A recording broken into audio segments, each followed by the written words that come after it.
Drivers, start your reading. MotorSim Racing Magazine is the first and only magazine dedicated to sim racing. Every month we'll be covering the hot topics around the world of sim racing. So if you're looking to be in the know, go to www.motorsimsracing.com. You will find articles from your favorite drivers, leagues, and other prominent people in the sim racing community. Want an update of your favorite league? We got it. Want to learn the basics on finding a perfect league for you? We got it. Want to know more about how leagues are run? We got it. So remember, when you want to know what's going on in the sim racing world, go to www.motorsimracing.com.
White flag 25. First lap is a 30.56. That is quick time.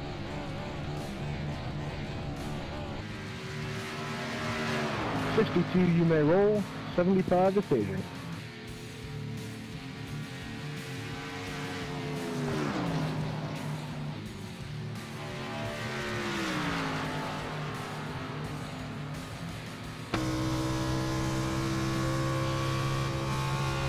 Checkered flag 25.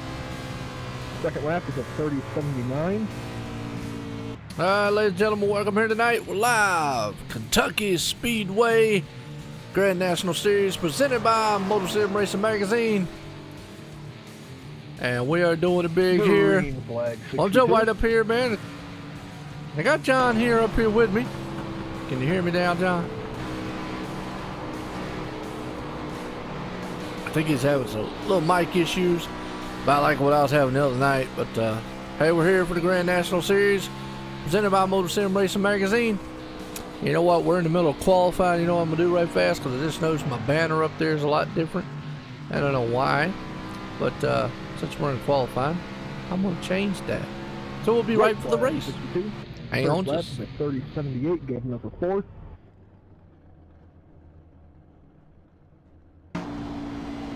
.75 you may roll. 818 the staging. all right. Sounds cool, man.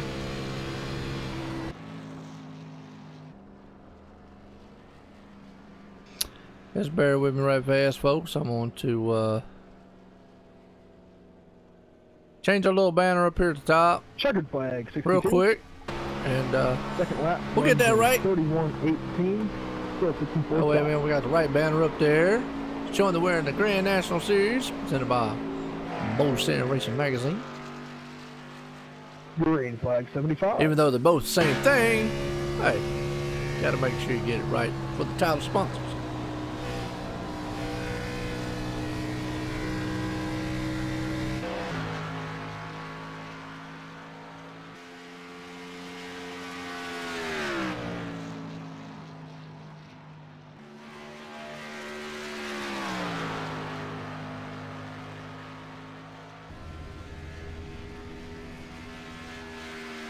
White flag, 75.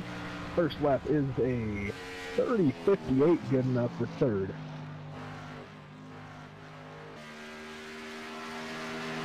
.818, you may roll.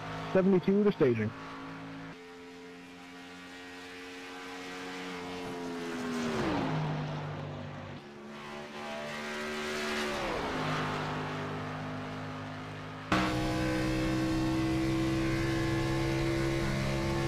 Checkered flag, 75.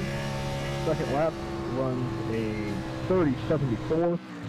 Okay, that was real quick. Now we're back here live at Kentucky, Sparta, USA, Kentucky.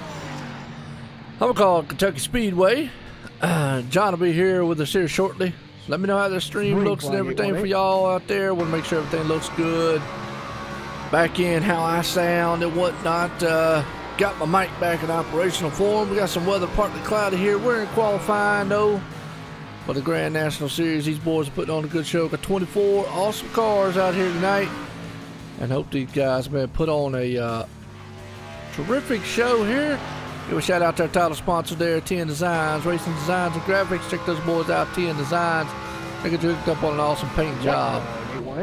First lap, well, 30:72. Here we go. Yeah, Bluegrass State. Yeah, I love it, man. I like the Bluegrass State, I guess. 72, you may roll. Sounds good anyway, I reckon. Well, what you hear in the background, as always, is the that is the man out there, race director Andrew Kennelly for tonight. He is giving orders for guys and qualifying here. As you know, they do a unique style, one by one. Appreciate it. I'm always trying, man, to make the stream better, trying to make everything, man, look good, sound good for y'all out there.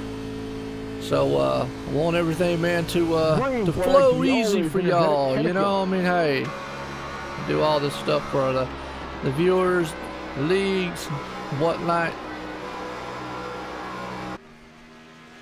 Yeah, just a little bit. Which I don't know. You know what? The Kentucky Derby. You know, those cars, man, they some bad beasts.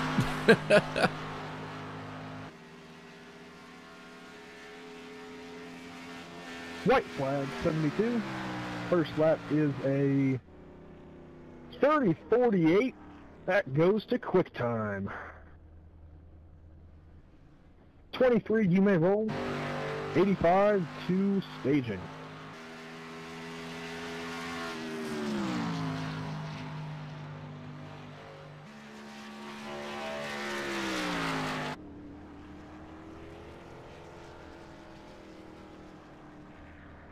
Checkered flag for the Big Johnson Toyota. Second lap is a 31:60. Still remain on top.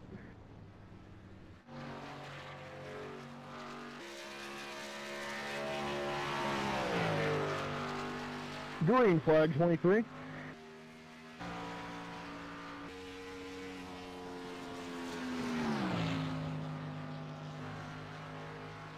All right, well, good deal, man. We're still here live. Just listen to the qualifying going by here. And I hope, man, y'all are getting set here to have some fun, exciting racing here. John T. Wimbish, he'll awesome, man. Yeah, well, you know, hopefully Mother Nature does to me too. And white flag, 23. Over my internet tonight, I went and had and switched out modem and all that. So they gave me some new equipment. We'll see how it holds up tonight. I think we might be all right. So good deal. Either way, we'll get through it. But I appreciate all y'all coming out here. Like I say, we're in qualifying right now. And these boys about to put on a good show here. Let's see right fast, though. Not bad, 165 laps. Checkered flag 23. So not bad of a night for these guys here. I'm looking forward to it. Who's your favorite out there?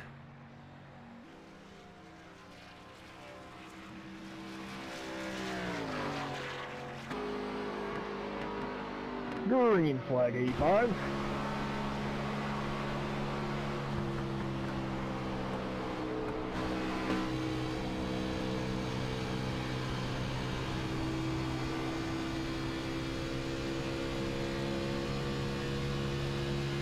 I just listen to the sights and sounds here qualifying. Hey, what's going on, Chris?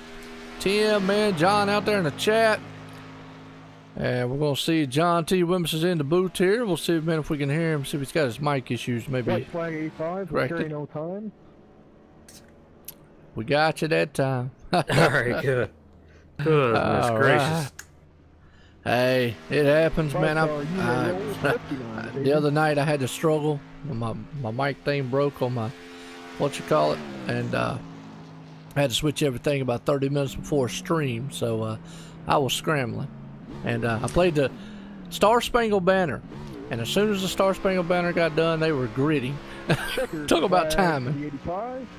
That lap is a 30.92. Yeah, unfortunately, for some reason, I had an issue getting into iracing. Then I had an issue with TeamSpeak, and then I had to reset everything, and here we are. Green flag 5. Well, that's all right. Not a problem, man. Well, I'll tell you what, like I say, man, Joe White up here in the booth, and accompanied by John T. Wimmis here with the Grand National Series presented by MotorSim Racing Magazine. We're at Kentucky Speedway here, and we're under the lights right now doing a little qualifying here. Right now, Jason Berger's the man up top, but we got 24 bad fast machines out here. Hopefully, we don't see, you know, a lot of cautions. Last night was Gateway short track. It's a little bit bigger than last night, though. 55, good enough for third spot. Yeah, you get a little bit more room around here. I mean, Gateway was just one of those weird tracks that, you know, so different on both ends of the track there. Plays a lot, you know, like a short track. And we saw guys shift in, so it's a lot going on at that track. It's something that if you've never done it in practice, it can just really throw a hitch and everything there for you. So hopefully tonight they got this stuff squared away here, and these guys can get out here and get a lot of green flags in, and we'll see a good show. Yep, absolutely. You're right. I noticed you got a new paint job coming out for a cup car. Yeah, I'm pretty excited about that. I've had a guy I was talking to about it, so I've got several. I've got one a buddy did for me, one from TN Designs, and then another one on the way. So IRAPs. Yeah, and he does a pretty good job as well there. So just I like to have different cars, man. You know, it gets a little boring having the same design over and over again. So, but it's really cool. It's based off the P-51 Mustang aircraft that the Army used. Yeah, I saw it. That was kind of cool. Yeah, it's pretty cool. I like that. Yeah, I was looking at it online. They do a good job over there at the. I don't mind plugging in IRAPs. You know, I like their page, and they do a good job, man, as far as paints and designs. And all. I know TN Designs title sponsor here at OSR Network, but there's a lot of.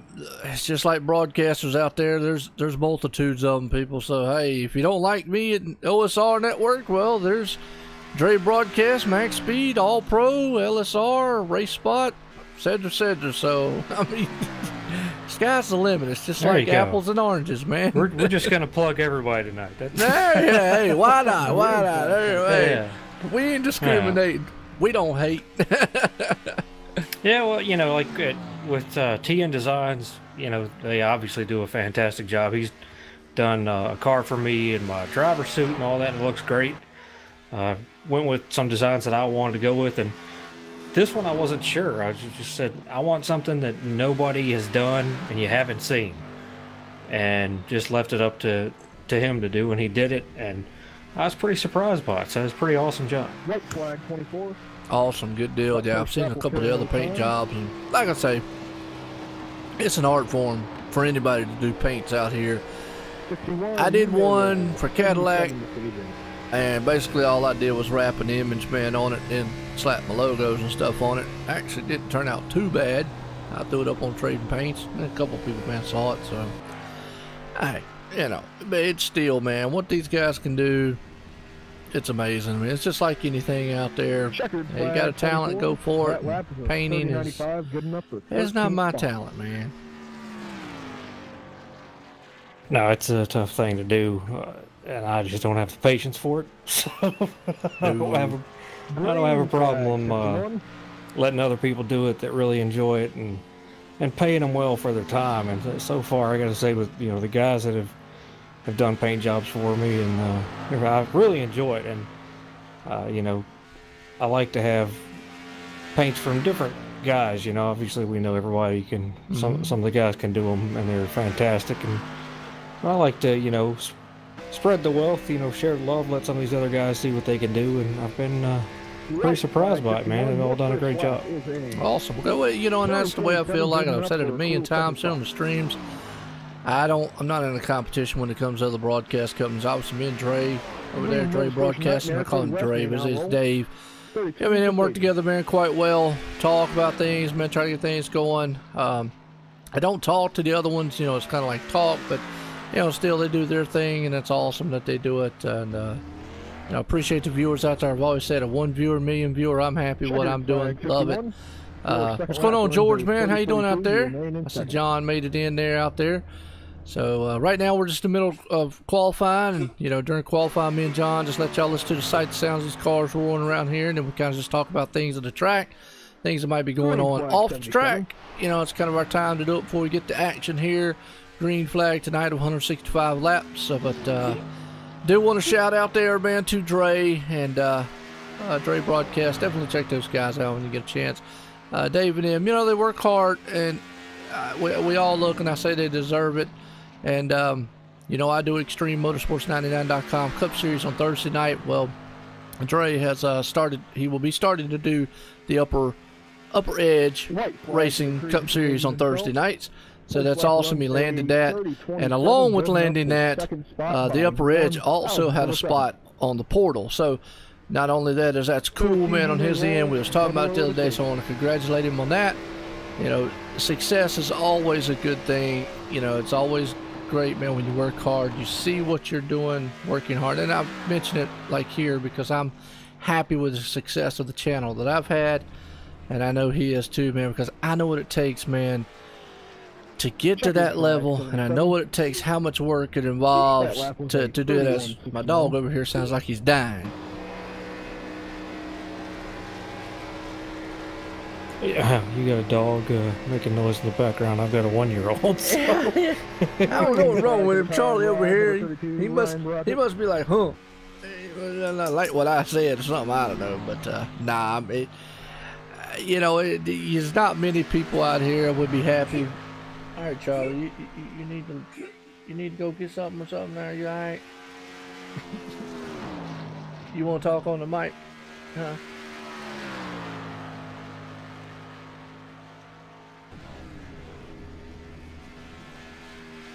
White flag 32, lap 1. But anyways, what's it basically? It's I'm thankful for pretty much anything that is that I get.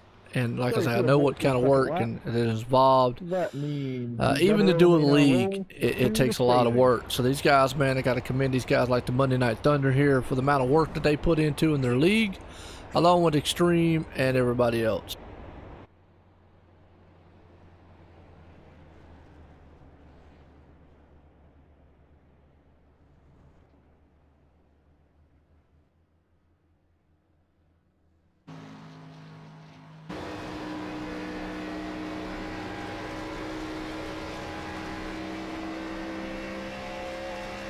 Just text my wife, tell my little one to come here and let the dog out. I don't know, maybe he needs some water.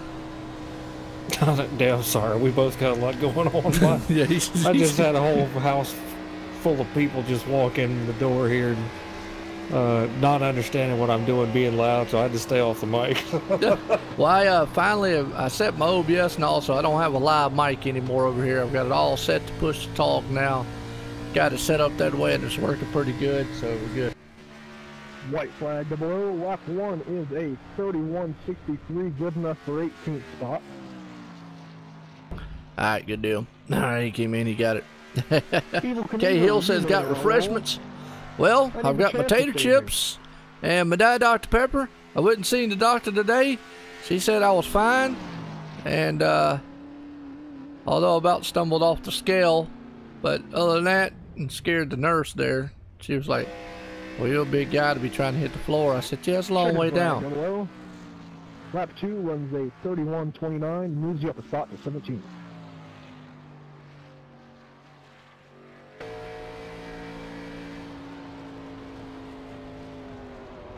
Green flag number 2. Who let the dogs out? Woo, woo, woo, woo.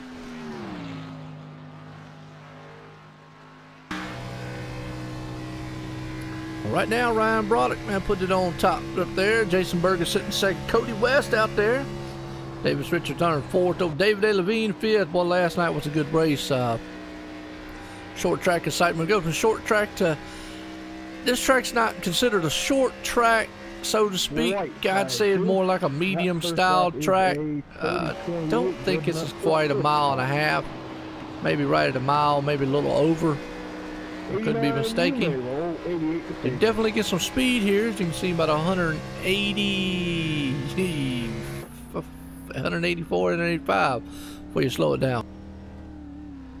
What's going on, Davis?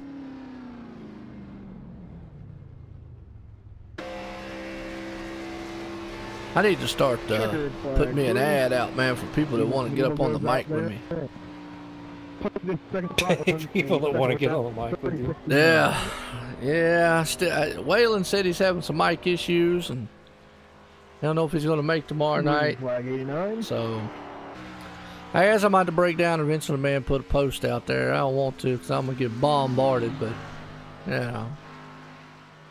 Ryan's going to be off. I mean, I can do it by myself, but I don't know, man. Rick, he might get mad at me. Yeah, I don't know if I go so well. How many cars in this league? Well, we've got 24 right now. Bad, fast machines. As I say, bad, fast drivers and some bad, fast cars on a bad, fast track.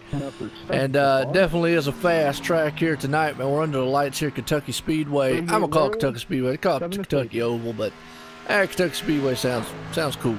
Either way, Grand National Series presented by MotorSim Racing Magazine. These are the Xfinity cars, as we know them in real life. B cars, as we call them on iRacing a lot. But, yeah, well, got to have a computer. You got to have iRacing, TeamSpeak, and a mic. There you go.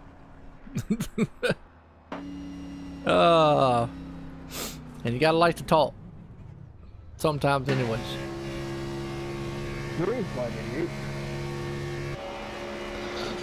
Well, that helps. It also helps for people to understand you're trying to and not create so much noise in the background, which is what my problem is. Because I just had my oldest one walk in with some other teenagers.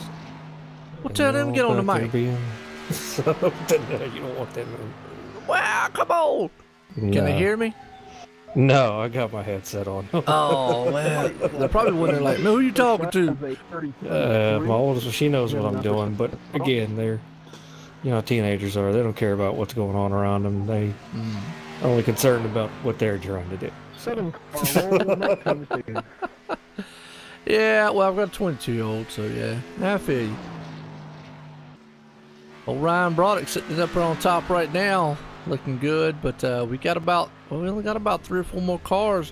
Tyler Justice, the very last one. Actually, I think he's out on the track now. I'm lagging. That's cool.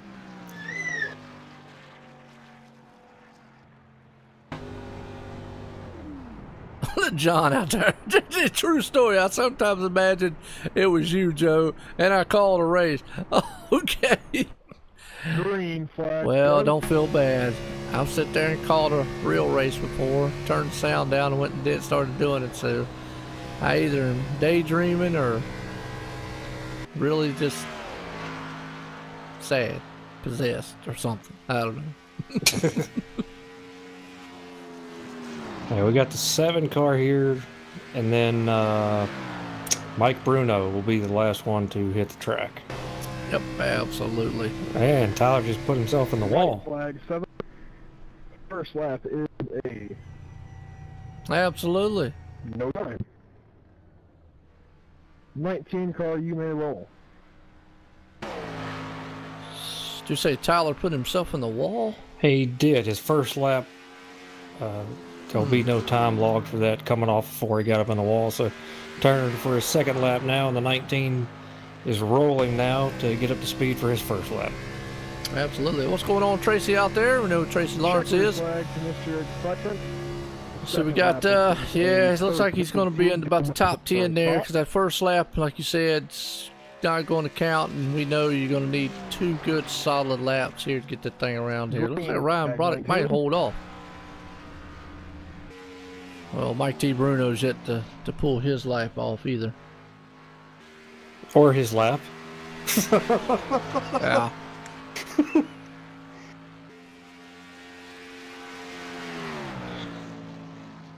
We'll be alright for the night, though, Woody. Yeah.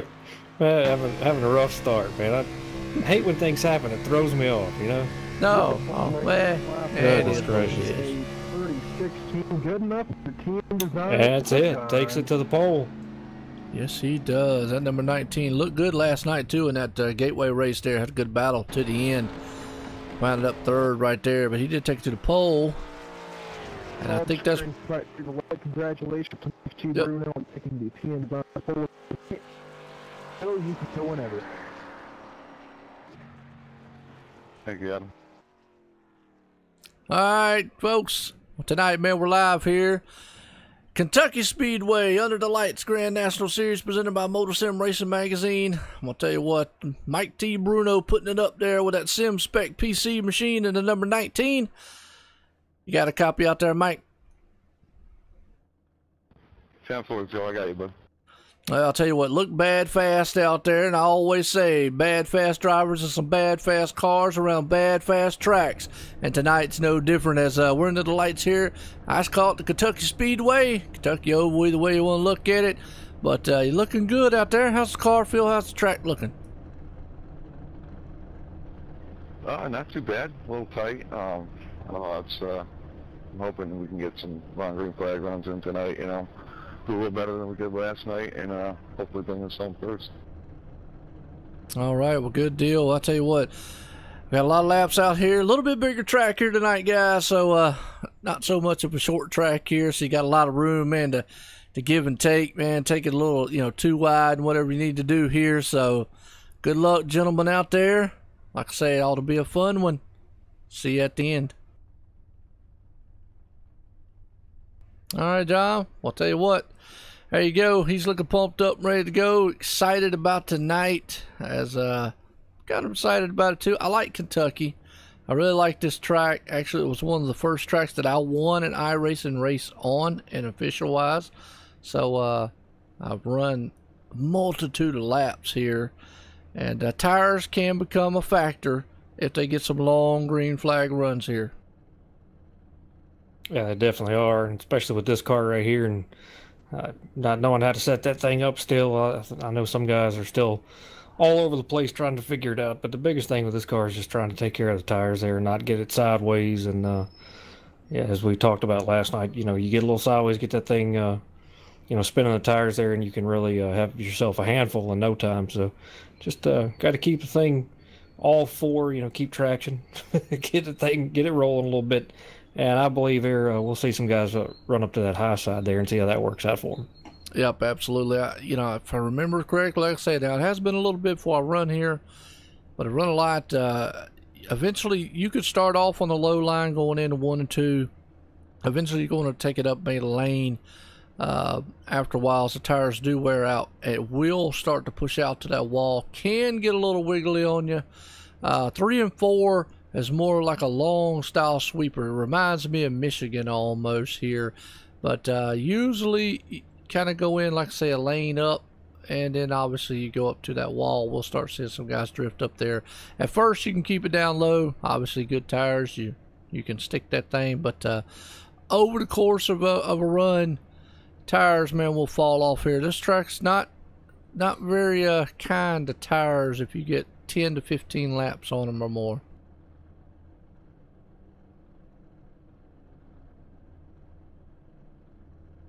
Well, that'll all depend on how fast some of these guys want to go. Got Tyler Justice back there, and I know that he had a fast car in practice there. Messed up that first qualifying lap, so we'll see him again tonight, like last night, trying to make his way up through this field here. And Mike Bruno's going to probably set a blistering pace here off the start, I would imagine. A lot of these guys behind him, Bruno's usually very patient, but I would say here at this track, he's probably just going to go ahead and just take off and run as hard as he can.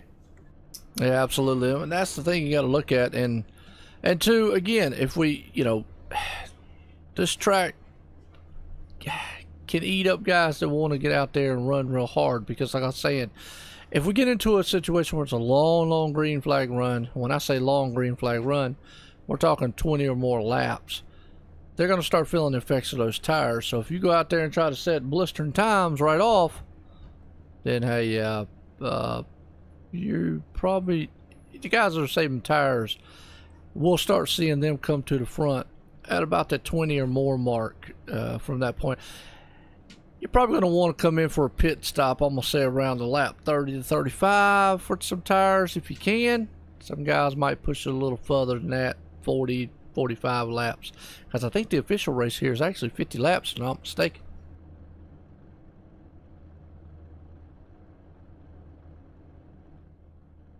When I ran here the last time, that's how many we did, was 50 laps. So that's not bad. It's a lot of fun. I really enjoy this track. I think it can be racy if you take care of your stuff. You can get down on that inside line and use that to your advantage. But high side is usually the way to go.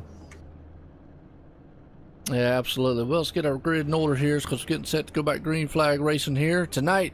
165 laps here total. Mike T. Bruno putting it on pole. Ryan Broderick right there in second. Jason Burgess starting third. Cody West there starting it up in fourth. Davis Richards starting fifth. Michael Reddy, another Evil Knievel there. He's starting sixth. David A. Levine seventh. Bradley Wilson there in eighth. Spence Thompson, the champ man in the truck series, there in ninth. Tyler Justice rounds out the top 10. As we look to the rest of this field, I'm going to say it again, star-studded out here. There's some bad fast boys and some awesome cars out here. And gonna look good doing it under the lights of Kentucky. Yeah, like I said, I really enjoy this place here, especially they got a track temp 81 degrees here. I can have some good grip out there, and should create a good racy environment for these guys. Hopefully everything will stay clean and green, and we'll see some long runs here. I'd really like to see that. Long green flags here are pretty interesting because it really does matter how you control the car, how much you want to wear everything out here. So we'll see, but be interesting to see what Mike Bruno is going to do out of the gate there. Like I said, normally he's very patient and takes care of his stuff, but looking to see what he's going to do here from the start. Yeah, absolutely. I'm kind of curious to see also, will he, like you just said, will he be patient? Or will he just try to blister the pace and go out there and say, hey, look, maybe I'll get lucky in some cautions and whatnot? Because like you said, we were talking about the official races being 50 laps. You can go that entire time. You're going to be wanting some tires, though. You'd really scream. You'd have to be it's a handful, so to speak. So if it does go long green flag, it'll be curious to see who can save the amount of tires. Fuel usually won't be a factor.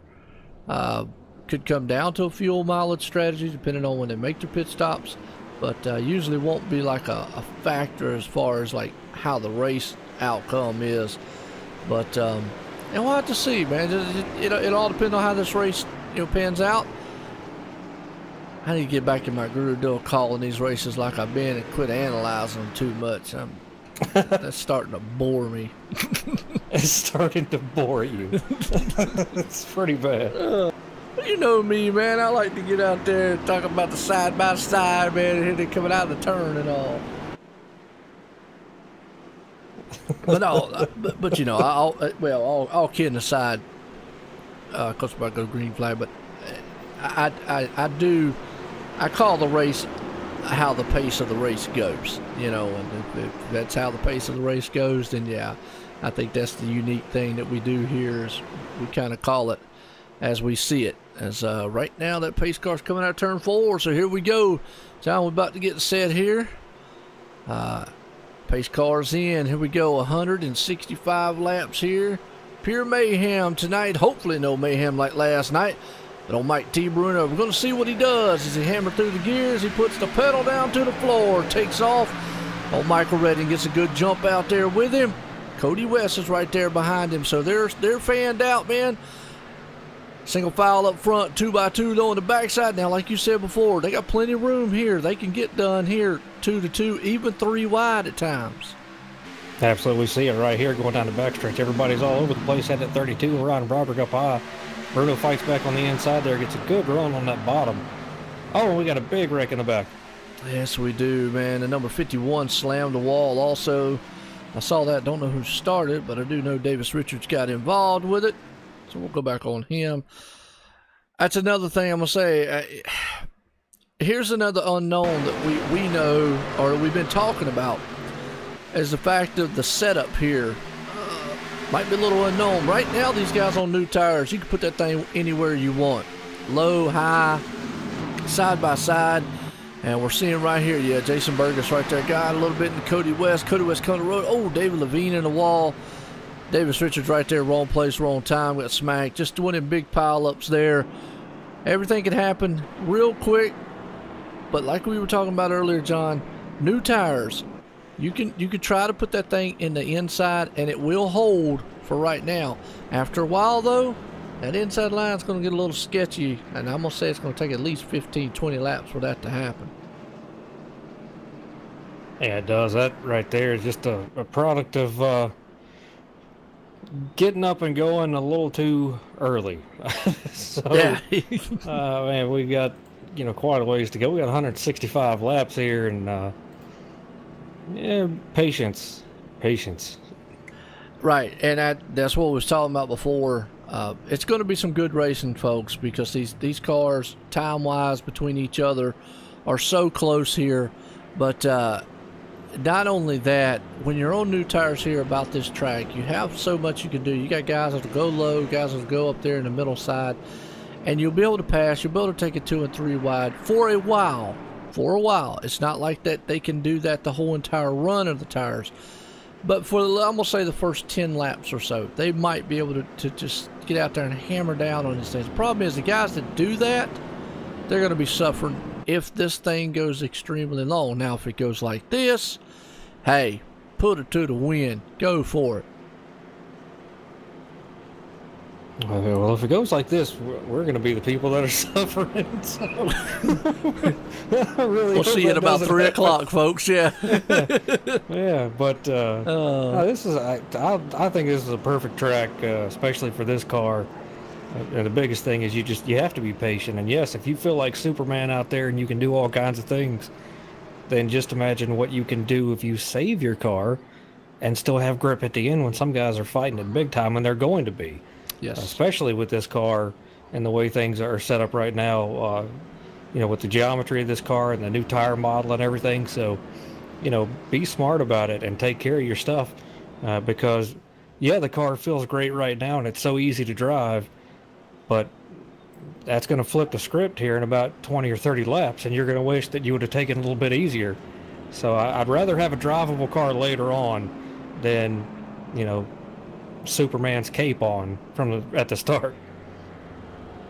Yeah, absolutely. That's the thing. I learned that when I first got here, because I was driving the wheels off of it. Then I learned over time. I thought, you know what? I was good for the first 8 laps or so. Then after that, I couldn't drive the thing anymore. So you learn as time goes on what to do. And but I haven't drove it on the new build. You're right. So I don't know what this thing, man, will do. And we'll just have to see. different drivers, different mentalities out there. So who knows? I still like this track. I really like the Kentucky track. It brings some good racing, though. Yeah, and I have to say, I think the racing is better on this track in the Xfinity car and the truck, obviously. But you want to compare cars, it's a lot better in the Xfinity car than it is in the Cup car. In the Cup car, this is very much a one-groove track. After the tires get burned off a little bit, Highline's the only way to go. You'll see guys get very loose on the inside, and we still may see that tonight. Since the new build, this will be the first time I've seen any car on this track. But I know that the Xfinity cars before were a little bit racier. You had a little bit more options with those than a Cup car. Absolutely. Now, you know, I never ran a Cup car here, so not 100% sure, like I said, what it will do, because that's a different animal and beast in itself. But folks, I'm gonna tell you, if you want to see some awesome Cup action, check us out tomorrow night, ExtremeMotorsports99.com. Well, tomorrow night and Thursday night. Tomorrow night's Xfinity, but we'll be on the same track, New Hampshire. So ought to be interesting as we get set to go back green flag racing here. Yeah, it's going to be interesting. Everybody's got different braking points there, and throttle on exit, and all these kind of weird things. We'll see how it goes, man. And I've just been practicing until I can't take it anymore. All right, well, we're going back green flag here, and hopefully a lot of these guys have practiced off right here. Kentucky, pace car's in, takes a hard left turn. Mike T. Bruno, he puts that metal pedal to the floor and is gone. Hammers through the gears here. Well, look at Tyler Justice all over the back end there. Evil Knievel. He says, look, I'm going to try to push you to the front, or at least I'm going to try to push you somewhere, as they are still stacked up back there. They get fanned out a little bit, but he goes a little loose as they are storming around this track, looking very good. I tell you what, like you said, 2 or 3 wide there all the way back. And you can do that, but you got to have it sorted out by the time you get to the corner here. I mean, obviously, got, big sweeping turns here. You could try to make it work out, 3 wide, but you're just better off not to do that. But look like the 7 of Tyler Justice may have some damage on the right rear of that vehicle. Yeah, I think you're right. It looks like it does. Don't look like it's affected him any that much, as right now he is really pushing that car. That's another one. I feel like at this point, maybe just ride where you're at. I know he wants to get up there and obviously lead some laps, but he's pushing that thing awful hard. Now you already see him pushing up the track some as they go down. They will use the apron a lot. You'll see some guys use it, some don't. Some actually man opt to stay up on the top side of the track. Good battle here, though, for second spot is Michael Reddy, and he is trying to hold off Ryan Broderick, which is not in the Tide machine tonight, I noticed. So right behind him, though, is Tyler Justice.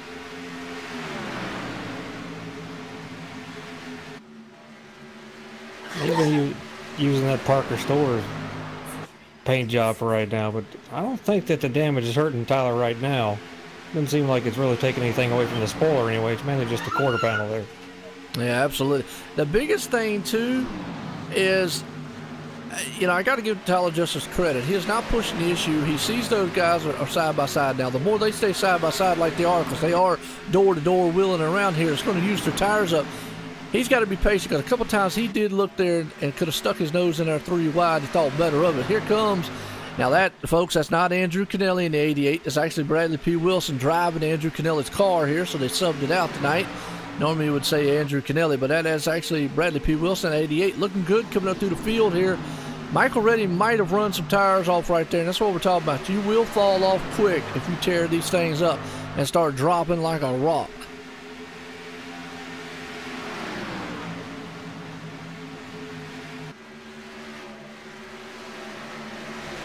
As John is probably beating his kids to death, we're back to racing here. So, he wouldn't do that, folks. All right, we're just kidding, all right? Don't take that serious. All right. I'm about to dive it. They were all standing right here. I was talking to him. He was like, let me talk to your people. I was like, absolutely not. Yeah, go ahead. Put on the mic. Yeah, first time OSR Network have a female announcer up here. That would be awesome. There you go. Hey! What's happening? Goodness. How are you? Oh, hey, that's awesome. I had my little one come in and do that one time. He was like, "Can they hear me?" I said, "Yeah, go ahead." Hey, world. That's what he was doing. Oh, well, looks like they're getting fanned out up front here, which is what we thought probably would happen. Some good patience there, all nose to tail right now. Mike T. Bruno's just setting pace. He is gone with the world. Ryan Broderick's trying to do a big here, but like I said, tire management is going to be the key. And right now we're seeing those guys come off of that bottom groove there. We were talking about it earlier. You see them already. They're coming up, stepping up to that next groove. We're just about what? Well, we're lap 12, 13 right now. So we're getting to that 10 lap mark to where you're going to see these guys having to, it's almost looking like what you were talking about with a cup car. Maybe one groove here early.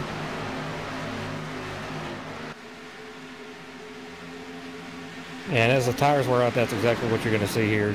They're very racy in the beginning when they got grip, but as soon as they lose it, the high side's the way to go, and it's mainly because you don't have so much wheel input in it. Yeah, absolutely. That's the fastest I've ever heard John T. Winters talk in my life. That's because I'm going to have to find another place to put all my stuff. How you find, man? Oh, goodness. You know what, folks? We're not in the studio. We're not in the backyard, in the garage. We're actually in the house. I'm in my room in here. I got the door shut. But, you know, every once in a while you get somebody to come barging through the door. So, it is what it is. You know, hey, if they don't like it, well, I don't know what to tell them. No, I know. Turn the volume down. We all got families and stuff, and I got a teenager who's going somewhere with other teenagers and my mother, and she was like, "I want to talk to your people," and I was like, "No." I turned my back for 1 second. She's like, "I know what button it is," and she comes in here, and I'm like, "All right." That's all right. Anyway. That's a good deal. Well, we love it. We have fun. Right now, these guys are having fun out here because they're getting spread out just a little bit. And Mike T. Bruno's having a blast as long as his car holds up. Here's the thing. We're going to start seeing who is saving tires, who is not right now because they're all nose to tail fanned out in a single file freight train. Mike T. Bruno right now, he did have a 1.3 seconds. Now I'm noticing that it looks like Ryan Broderick there is he's actually gaining on him because I was looking at the lap times. He's about a tenth faster. He is. It's funny you bring that up this early. Was we normally keep that for the end of the race, but I was looking at the same thing, man. Looking at the lap times right now, and he has been a little bit faster than Mike. Mike ran a 31.055 that lap, and Ryan ran a 30.969. So nothing to write home about, but he's making up a little bit. Well, and this is a perfect example of what we've been talking about. This race right here has now become, you know, obviously if there's a caution, a bunch of fuel back up, they'll all get tires back out here. But as long as it runs at this pace right here, you know, this is what we flow with and look at. And right now, Ryan Broderick is definitely saving, and Mike T. Bruno stepping out like he did. You know, you mentioned it last night. When you're out front, you don't have anything to gauge off of. When you get behind someone, like in second, third, or fourth, you have a person in front of you to gauge on, to see where you want to hit your marks, how fast you want to push that car. Mike could have been like, okay, I know how fast I could push it. Where's the fall off? And it's falling off now.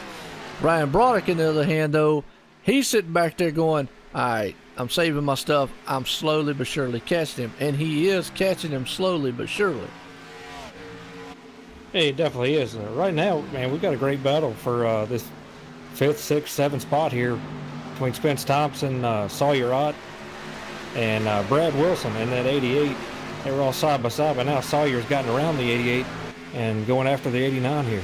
Yep, absolutely. He's going after the champ there. He's all over the back end with the DeWalt machine. He's got to put right down the back deck lid. You see these cars fanning up high. That's what we was talking about before. Tires start to wear. These guys are going to have to find that higher groove there because that thing wants to push up. Now, when we say that, it can step loose on you if you try to force it down to the inside. It just reminds me of Michigan. Michigan's one of them tracks where you have to ease up a road, and if you try to go low in somebody and stay down there, you will get very, very loose coming off the turn. This track can do that to you also, so you got to be very careful going into 1 and 2. Right now, you're right, a good battle going on here. That's for the 6th, 7th, and 8th and 9th spot. Yeah, we got the 5 of Jason Alexander. He's just creeping in closer and closer to those guys. And behind them, we've got the 43 of Craig Lerman, the 85 of Zach Lindgren, and DJ Hargrove. DJ Hargrove. Oh, want to throw out also? Billy Hargrove's out here tonight too. Oh, what a testament there, man! I tell you, man was in the hospital. What, last week? Watched us last night from home, and now he's out there driving. Wow, got to give credit to him. Man's been through a whole lot to come out here and race, and hopefully he's just taking deep breaths and keeping that heart rate down. So just don't want to see anything happen. But man, I'll tell you what, that's a story right there that shows how tough that man is to go through what he's been through and come back out here tonight. So good to see him, back out here. He's been watching us from the hospital, watched us at home, and now he's back out here on the track. Absolutely. Bob, I don't think the draft would come too much into play here. It might. I mean, obviously you're running 150, 180 mile an hour. Anytime you're running those speeds, draft will come into play. The straightaways here, I think, are just too short for it to. I don't want to say totally no, but it's not going to be nothing like a. Yeah, in these cars, it's really not much of anything. To be honest with you, if anything, it's a hindrance here. You get right up on the guys. We see that 35 is right up on the bumper of the 89, and if he stays there on entry, it could really create a push there. It also just makes you overheat, so it doesn't really help that much. Well, we got the Stormer cars right here for that 6-7 all the way back to about the 11th spot there. I don't know if you're seeing this, but we got Spence Thompson right there, Sawyer Rotts right there. Bradley P. Wilson comes on the inside.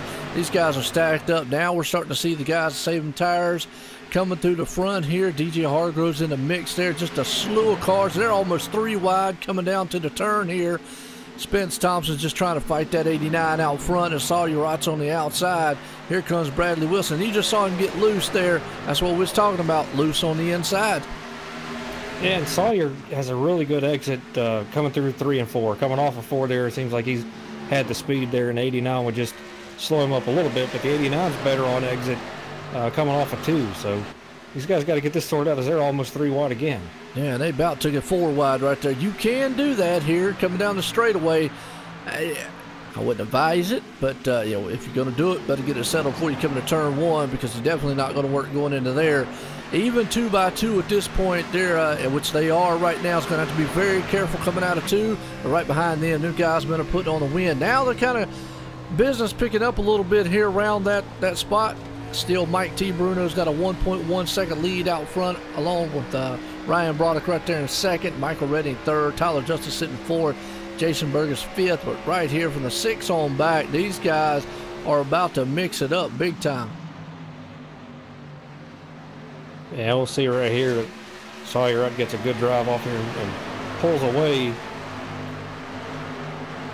I don't know, I think Spence has got a much better exit there. That 85 is doing a great job as well, hanging right with him here. But the high side is where you want to be for sure right now. So DJ's stuck down on that bottom right now. Nowhere to really go. Can't make up a lot of ground right there. Yep, right there. Let's see, we're seeing the 88 dove on the inside there. The 89 for right now. Excuse me, the 85.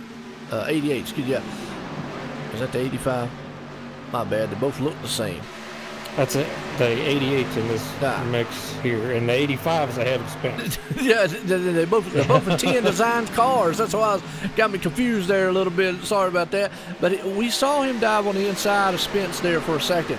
And what he did, another thing we don't mention is, you dive in just like what the 88's doing right there. You get that run on the inside of a guy. What you're going to hope is to try to get him cleared before you get into turn number 1, or clear him as you go into turn 1, just like Brad did. Because if you have to go in the middle out of that turn at this stage right now, you're going to get a little loose as they come out of that thing 3 wide.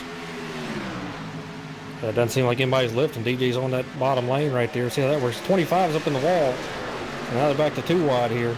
Yep, that was Jake Little, and you know what? Right there was a product of them going 3 wide, and it just was not going to work. The guy on the outside was the guy's going to suffer with that one. The one on the way outside is going to suffer. The 2 on the middle on the inside. Normally, the inside guy's the one that has the worst outing of that one. But in this affair, no, not so much. Right now, up front, though, I'm looking at the time. I'm staying with the guys back here watching them, but I'm looking at that time up front, and I'm seeing that Ryan Broderick has knocked it down to 9/10 right now, so he's knocking off time a little bit on Mike T. Bruno as the 88 goes real high right there. Yeah, he's knocking down almost a tenth a lap, not right at a tenth, so probably about 800-900 a lap right here. So they keep up his pace here. He should run him down here within several laps, but catching him and passing him, that's two different things right now on old tires. Yep, absolutely right. As soon as he gets to him, the problem is, like you said, is trying to get around him. And when we say trying to get around him, folks, what we mean is if he tries to go low, if he can make the pass going in, getting him going into the turn and doesn't have to stay side by side with him, no problem, no harm, no foul is what I like to say. But if he has to sit and battle him side by side, he could tear those tires up. Now, it all depends on how fast. And I just noticed now he's 7/10, so he is gaining at a pretty good alarming rate.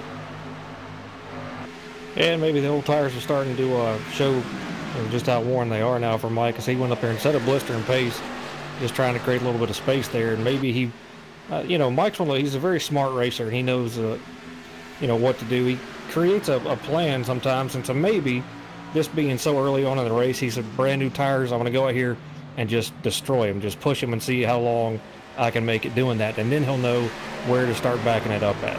Well, you got to look. Right now we're at lap 33 of 165, and we were talking about earlier, you can go 50 laps, folks, on a set of tires. The problem is you're going to be screaming, and you're going to be very, very wrecking loose is what we'd call it if you do try that. But it can be done because you can do it in official races. So it's a possibility. The thing about it is we're at lap 34. So I'm going to say right now we had that early caution. They're probably a good solid 30, 28 laps right now on their tires. They're at the point now, yes, tire management, definitely. Who's the best out here? And we're seeing it. These guys coming up here, Sawyer Ott, Zach Lingard, obviously Ryan Broderick, who is now a half second behind the leader. He is almost on his back deck. He's 2/10, and so he is gaining tremendously. We'll watch the battle up front here, John, and see if he just goes right on by him with ease. I would say he's been able to catch him, pretty well here, so getting around him is going to be a little tough there. Mike using up every inch of the track. You can see that kind of sweeps it down to the bottom, takes it back up high there. Is maybe going to try to, might just let Ryan go right here and not really force the issue this early on. Well, I'm going to tell you what, right there, Ryan Broderick definitely would love to have the high side. That was the one thing I always wanted. If I was going to pass a guy here on older tires, I want that high side, because look right there. The run he gets coming off of 2 down the back stretch, boom, just had the momentum, and there's nothing the guy on the inside at this point pretty much can do about it, because you have to lift so much going into turn 1. If not, she will step right out from under you loose-wise. It'll be interesting to maybe get a talk in one of these guys. Hopefully this race just goes all the way green. That would be awesome. But, if not, it'd be interesting to get a talk, because to see how this car is different from what I'm used to. And again, folks, I'm just going off the info that I know. And so far, from what I'm seeing on the track room up here, it definitely is playing into what I'm used to knowing about this track and how the tires are working and how the cars are working. I think it's interesting to see what Mike's fall off has been right here, and how his tires have really just gone away on him. But I think he did just get up there and just run as fast as he could to see exactly how they were going to work out. Now he'll know where to back it up and start taking care of them. Well, another guy here, Tyler Justice, sitting in the 4th spot, hasn't really made headway to the front. I don't know if that damage is really hindering him all that much, to say the least, and we're in a caution.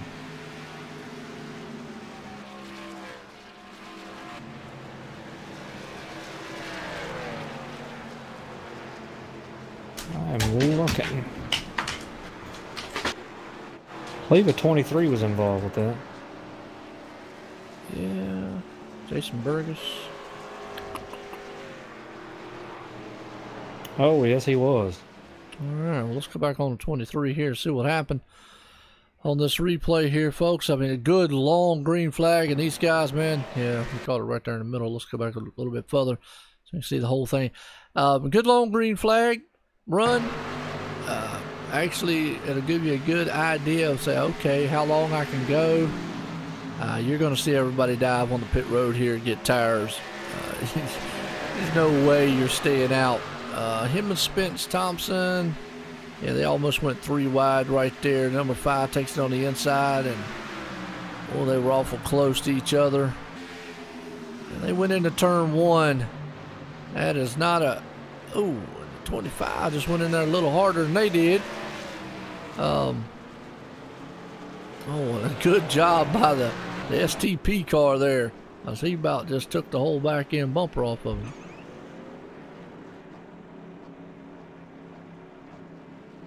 Yeah, definitely seen everybody coming down pit road here. Nobody's going to stay out on those tires. You're not going to be doing yourself any favor.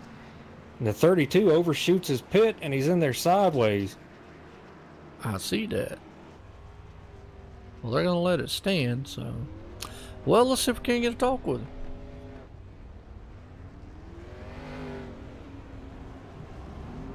Brian Broderick, Joe White in the booth. Got a copy?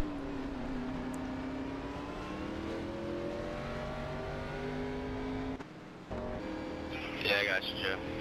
Well, Ryan had a long green flag run right there. Looked real good. You was able to run down Mike T. Bruno up there up front. So it looks like, you know, from what I know about this track, and it's one of the tracks I've, one of my first wins here in iRacing, and I like this place, but I know tire management becoming into play over that course of that long green flag. How's the car feeling?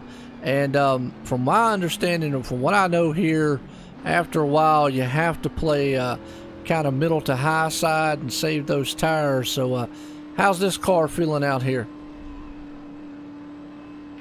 It feels really good. I was kind of surprised I caught Mike there because I felt like I used my tires a little bit racing Michael on the first few laps, and I was just messing around with different lines, and I just finally found one that was making up some time without using too much wheel input. And I was messing with the high and high side earlier, but I just couldn't get it to work because it's too dirty right now. All right, well, that's interesting out there, man. I like to hear stuff like that. So, I mean, what do you think the tire fall off is here? Because, I mean, we went a probably, you know, solid 30 laps there on green flag. How did you, what point did you start feeling like your tires were falling off? It actually felt like as soon as the pressure built up, maybe after 7 or 8 laps, it started to fall off a lot. I think it was more the pressure than anything else. You just got to manage brakes a little bit and keep the heat out of those front rotors. All right, well, I'll tell you what. Well, you think you got enough to hang out? Bring it up front to lap 165? Hopefully. I keep having problems with pit stops because I can't see my pit board because I have all that turned off, and my guy's wearing a black suit, so he kind of blended in with everything. But I know where he is for the next time, so hopefully that won't happen again. Well, I'll tell you what, good luck out there, Ryan. Good luck, guys. I'll tell you, awesome green flag run right there. Like I said, we're here at Kentucky Under the Lights, Grand National Series presented by MotorSim Racing Magazine, and very, very good run out there. Like to see that. A lot of awesome racing going on. So, guys, see you at 165. Good luck, gentlemen. All right. Well, John, that's about what we were talking about 7, 8 laps, almost 10, then things start falling off. So really doesn't look like it's changed much on what I was kind of used to and what we were talking about up here tire wise and managing it.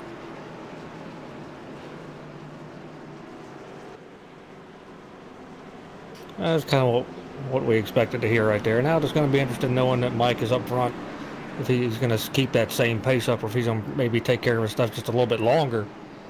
Because obviously he was falling way off the pace and got saved by that caution there. Yes, he did. Well, now all these guys definitely new tires and definitely going to love it. But the problem is with new tires, you have to be kind of disciplined. There you go. That's a good word to use, because if you're not, then you can burn them off very quickly, as we've been talking here as pace cars coming out turn number 4. Well, here we go. We're going to set these monster machines back off again. Call these the medium monsters here, because the big boys are the cup ones here. These guys are one step below. There's still a lot of powerhouse handling style cars. Pace cars in. Old Mike T. Bruno shoots out. He gets a good start there. Michael Red and Evil Knievel Machine, he's going with them too, as they're still stacked up 2-2. Let's see what old Tyler Justice does this time, if he tries to push the envelope and try to get up there, along with Ryan Broderick and company. That's right now, man, look at Sawyer Rott, though, and he's around. Oh, way on the bottom. I was just about to say that's not a good place to be. Oh, no, it ain't. But the good thing is he saved that thing, did not come back up the track, didn't hit anything. It did trigger the caution, though, unfortunately, because he did get up there on the surface. But, yeah, you're right. He came in there and ran that thing into their turn. Even on good tires, folks, you can still step it sideways. Yeah, it's just the thing about this track is it's so hard to hold that car down there on the bottom, even, on fresh tires, as you were saying. The very super bottom lane right there, you just don't want to be there. If you're there, you've really got to be patient with the throttle. You can't race it like you do the middle lane and top lane. Absolutely. Well, it has actually been a pretty darn good race here so far. But lap 44, 165, been about what we've been talking about here. Guys got fanned out in that long green flag run, and tires have come into a factor here. And now these guys are starting to feel, okay, what they can do and what they can't do with these cars. So, yeah, Bob's out there going, yep, well, there goes the tires. Yeah, you're right. He's going to have to come in and get a new set. Might as well he's in the back there. Anyways, you're back there in 18th spot. You really ain't going to have anything to lose by going back there because the last car on the lead lap. Might as well go in here now, get your forward fresh tires, maybe try to bring that thing to the front. Be a little more careful on doing it. And I just mentioned that, John, that on a restart, discipline. I was using that word because that was actually a textbook perfect example of it. You got to be patient, even though you think that car will do it, and it might, but sometimes it can sneak you out there, man, and show you otherwise. It definitely does. I mean, you go in there and you think you got it, and especially in these cars, I always say, false sense of security in some things. And when these cars especially, you dive off in that turn right there and you think that you're going to be able to hold it, it feels like it, and all of a sudden that thing just snaps around on you on these cars. So you don't really have much time to react. Nothing really giving it away like, hey, this is getting ready to happen. It just happens, and there's nothing you can do about it. But I believe he did a great job. Didn't seem to really catch anybody else up in that. I know. I thought there for a minute when that thing, man, snapped back up there to the right. I thought, oh, no, here we go. It's going to come back up on the track and take several cars, which sometimes happen. And a lot of people are like, well, why in the world would it do that? Why would he do that? Yeah, if you've ever tried to correct a car, usually you got that wheel cocked to one side trying to hold it on the slide. Next thing you know, that thing catches and boom, it takes it the other way. So nothing he's out there doing on purpose. Hey, what's going on, Waylon? How you doing out there? As it's been a good race here so far. A lot bigger track than what we were last night at Gateway for the trucks, and a lot bigger track than what we're going to see the next two nights, folks. Obviously, tune in tomorrow at 7:05 Eastern Time. We got the SRA 410 dirt sprint cars, and we'll be at Willows Grove, man, tomorrow with those things. Ought to be a fantastic and exciting race there, as always. Action-packed, fast-paced with those things, and 410 sprints on the dirt side. Then right after that, Xfinity Series, ExtremeMotorsports99.com Xfinity Series at New Hampshire, which ought to be interesting, to say the least. And then the night after that, we got ExtremeMotorsports99.com. We're back at New Hampshire for the Cup cars, the big daddies of them all there.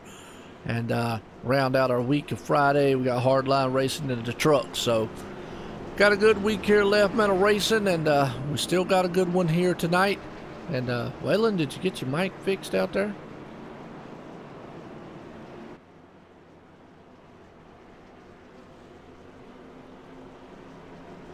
Now look, my dog came back in here and fell asleep on the bed and is asleep now.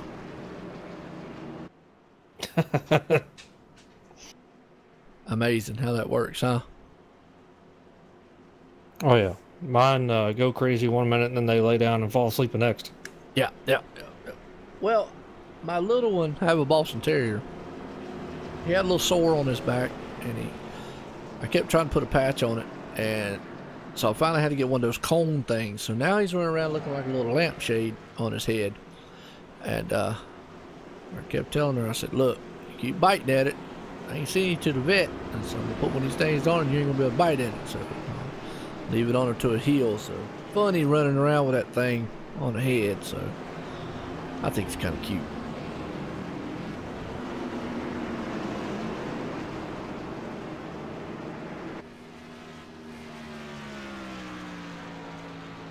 Well, I hope everyone has enjoyed the race so far. It has definitely been everything we thought it's been. And so far, I would like to see these guys get back on another good long green flag run just to see who actually out here now can save the tires needed. Yeah, you got something set up in your computer wise there. Come on, Waylon, you're better than that. I know it, man. I thought he was a He knows what he's doing. Waylon is an aspiring artist. He came out with a new song today, Turn Your Lights Off. Good night. Well, the lights are off on the pace car. How's that? And it's in. Here we go. Look at Michael Redding get a jump. He is gone. Now, I don't know. He was the leader, right? He was, yes. Okay. Well, I thought Mike T. Bruno was the leader.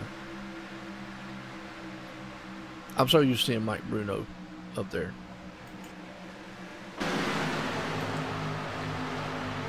Either way, he got a jump. Now they're 3 wide back there.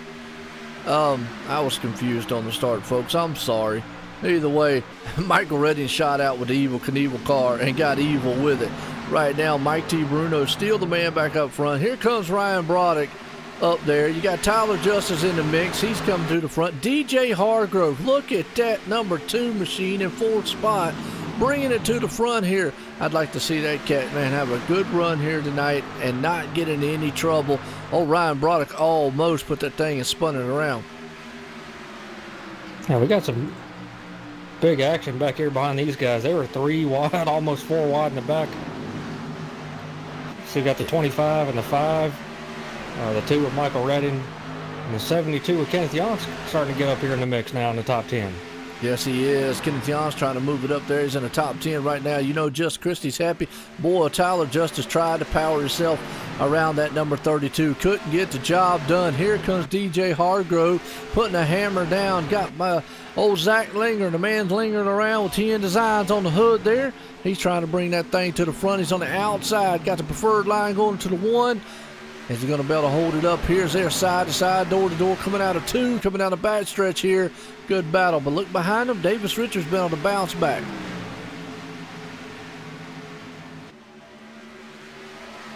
DJ's still holding on to that bottom lane right there, doing a good job.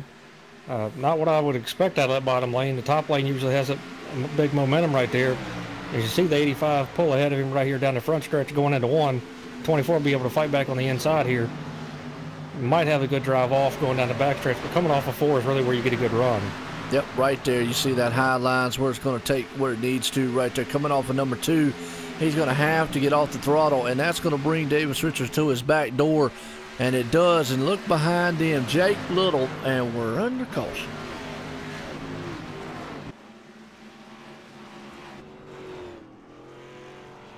Oh, looks like the 75 is in the grass.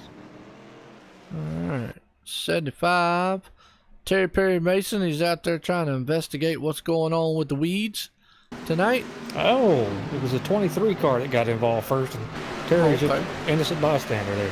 All right, well, let's see what we got going on here on this replay. We'll still stick with old Terry. Yep, looks like the 88 to 23 just kind of got tagged a little bit. Oh, the STP did an awesome drift job there. And still, like you said, old Mason, he's out there checking out what's going on with the weeds, mowing just a little bit. That's okay. Got to do some landscaping every once in a while. Good night.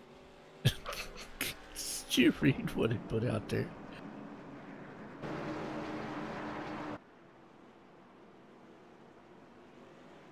How many laps can they get on a tank? You know what? I don't know.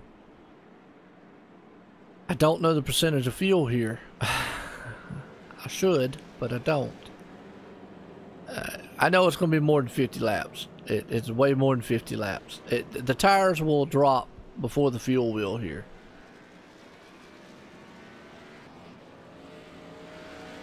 Yeah, I'm not sure. Normally I get some time to get out there and turn laps before the race. I didn't get to do that today, so not real sure what they got out there. Yep. You know what? DJ Harker's in there in a second. Let's see if we can't get a talk with him.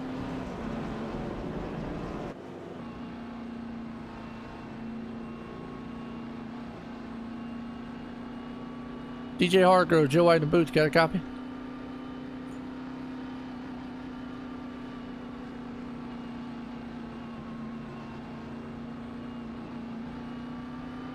DJ Hargrove, this is Joe White in the booth. You got a copy? Yeah, Joe, I got you, buddy. Well, DJ, looking good out there, that number 2 machine. Real quick, how's that car feeling for you here tonight? I'm going to tell you about the same thing I told you last night, man. It feels great. It's great on the long run. It's great on the start. I mean, it's a great car tonight. Should be in contention for the top 5, I'm hoping. Absolutely. Well, you know, and I hope so out there. I see, you know, Billy's out there with you running around. And, man, that is awesome, man, to see him out there, man, doing great things, been able to get in that car and race with you. And like I say, you're looking good, that number 24 machine. You got the Liberty on the hood and the side. And definitely, man, hopefully you got the Liberty flying with you tonight. And like I said, hopefully you come out good. You think you got enough, man, to bring it home here at 165? Man, it's close, buddy. It's been a while. I'd love to bring it home. It really means something to me, but we're going to give it all I got tonight. We'll see. Absolutely. Well, try to keep the lug nuts fenders on that thing is what I like to say. Gentlemen, looking good out there. Hey, it's Kentucky under the lights here. Grand National Series presented by MotorSim Racing Magazine. Xfinity style racing here tonight. Good luck, gentlemen. All right. Well, he is feeling optimistic and he's brought that thing from 21st spot all the way to 2nd. He's done another great job tonight of you know, bringing it from the back up to the front here, and we know he can do it. DJ knows how to drive, man. He, from what I know from you, he had a great season, you know, last season.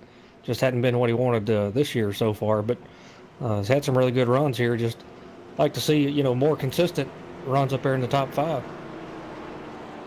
You know, and sometimes that happens. You know, you come off a great year, and we see it every day in professional sports. You know, a team has a awesome year. The next year to have a little slump, and then they bounce back the next.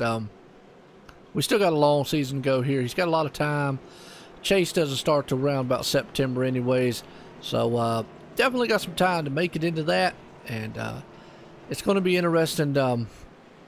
Now would probably be the time he'd want to start. And, you know, tonight could be the night. Hey, you can break through and get something turned around for him. Yeah, you never know. And, we'll see how many people are upset with this remark. This is not like basketball.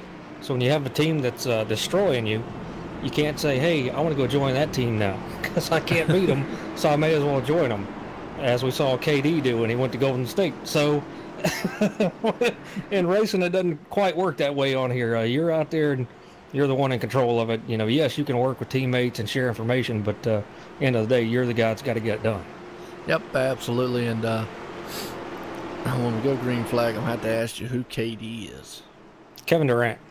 Oh, okay. You can tell I don't listen to basketball.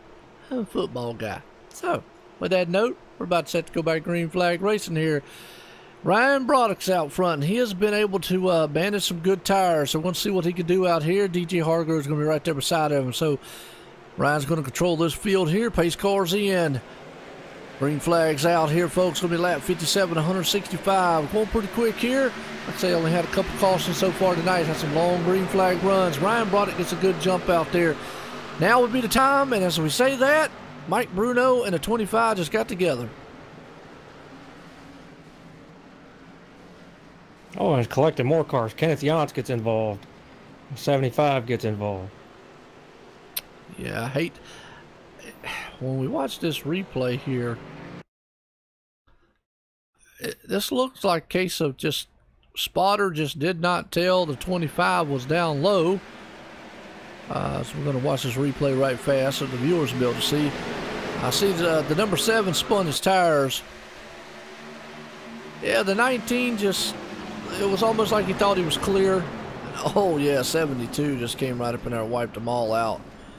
Unfortunately, 818 there. Terry Perry Mason again, man, getting involved. Wrong place, wrong time. But it looks like 19 just Mike thought he was clear. He saw his teammate coming up there on him on the outside, and he went to go move, and he thought he was just clear. Basically, just one of them racing deals. You know, wrong place, wrong time. Things happen really quick.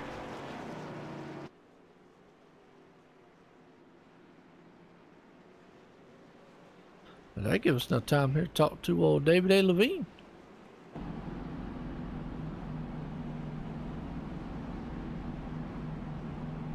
David A. Levine, it's Joe White in the booth. You got a copy? Live and clear, Broadcast Joe. Well, I tell you, looking good out there so far. You've been able to bring that number 59 Berkshire Hathaway's Revving Optics machine to the front. And I hope I said all that mouthful really right there and didn't mess it up too bad. But you are looking good. Started 7th, up there in 2nd place. How's your car feeling tonight? You think you got enough to bring it home at lap 165? Yeah, Joe, the Berkshire Hathaway Home Services, Carolina's Realty, Revving Optics Mustang's just been on rails tonight. Definitely think I got a shot to bring this home for MR Motorsports. Well, absolutely. Had a good finish last night. Tonight looking good here again. I mean, it's Kentucky under the lights. Definitely tire management. How did you feel in that long green flag run earlier on? Did you feel like the car fell off, you know, later on, or how was the car feeling later on in the runs? This Mustang for me felt pretty good the whole way through the run. You know, I've kind of spent practice working on the long runs and figuring out what I need to do to make sure that the car stays under me for the whole fuel run, and definitely think I got it figured out, and just hoping that we go green to the end of the race. Awesome, well, good deal. Hey, had a question out here from a viewer. Maybe you can answer it, or anyone else. The fuel percentage y'all run here, what is it? We run 100% fuel, which here is good for 50, 60 laps or so. All right, I do appreciate it, gentlemen. Hope y'all have a good one out there, man. It's Kentucky Under the Lights Grand National Series presented by MotorSim Racing Magazine. Have fun, guys, and keep them things together the best you can. But most importantly, have fun, spin some tires, man, throw some rubber up also. Good luck, gentlemen. All right, there you go. 100% fuel. Did not know that. I thought it was like 75 or 80. So, yeah, fuel won't be an issue. I know Bob asked about that out there. More or less tires are going to be the issue. Oh, absolutely. Tires are a premium here at this track, and we'll see guys come in and get them every time they can. You know, let's say just turn a couple laps and catch a caution here. But seeing the 19 took his fast repair, as well as the 72's been on pit road for a while. I don't know if he used his fast fix or not, because he sat there for quite some time, so maybe just had a little bit of required damage time to get that thing fixed up. Yep, absolutely. Well, Bob asked a question out there. Yes, they can get damage to the point of total disaster. They get one fast fix, and when you'll hear us say fast fix, and what that means is we call it a reset. Basically, pull out the backup car. You get one. You can use it anytime throughout the race you want. If you get in trouble or whatnot, you get in the pits, you're able to do it, and you get a brand new spanking car, and you're good. After that, though, yeah, you have what we call optional repairs, where basically like in real NASCAR, you go in the pits and they're in there trying to beat the fender down and try to get it the best they can. But then there's also repairs that are called required, and that's usually where it's terminal or something's really, really bad, and you have to sit on pit road until it gets done. And then obviously you have the wrecks where, hey, it totally destroys the car. So, yeah, you do see some DNFs. And actually, you talk about DNFs, Terry Mason looks like the first of those.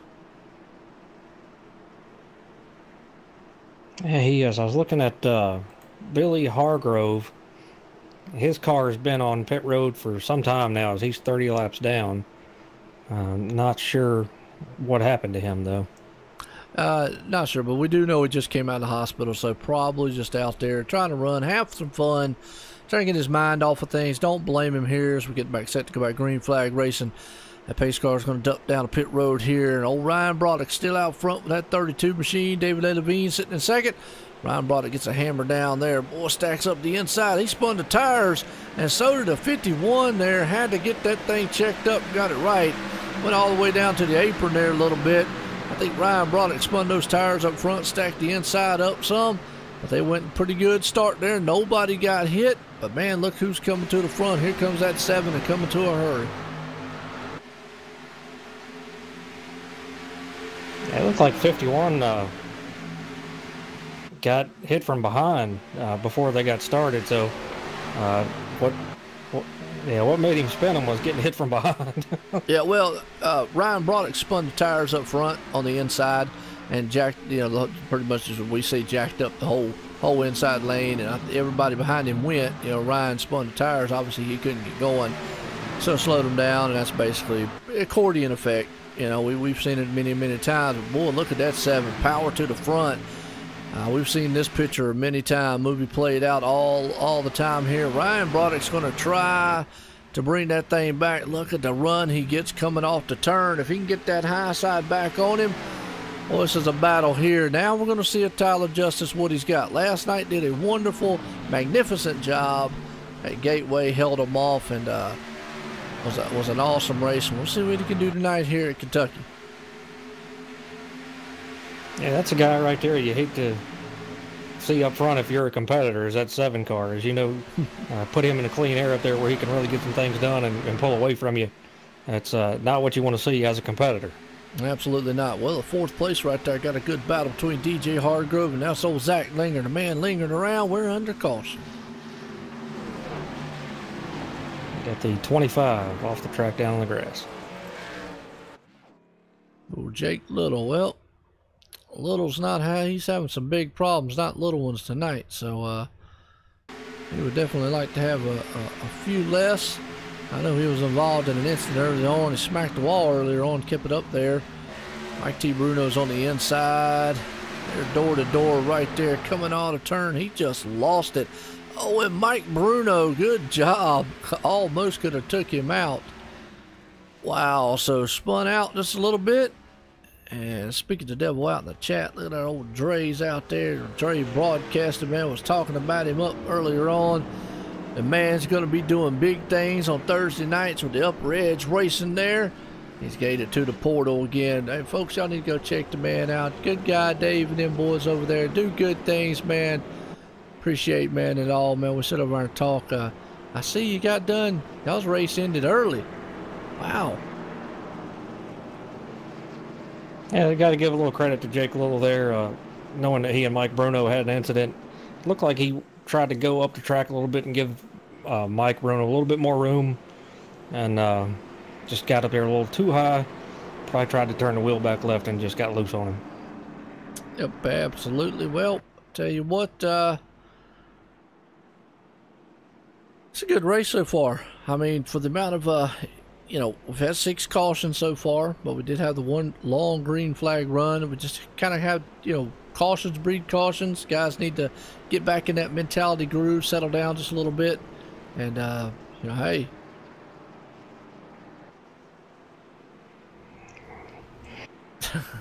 No, Super Dave. Yeah. Yeah, we had a long green flag run here so far. It hasn't been too bad. Guys have been pretty patient. It's Kentucky. After a while, the tires, wear out. Been a little slick down here, so actually not been a bad race. Do have a lot of laps, 165 laps here, obviously. So not too bad. That's cool, man, over there. Yeah. Hey, go back and listen and see what I said about you. It was terrible. It's terrible.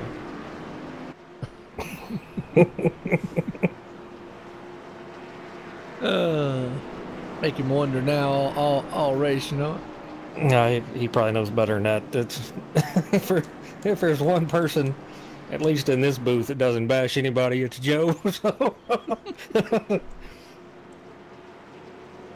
I ain't got time for the drama, mama.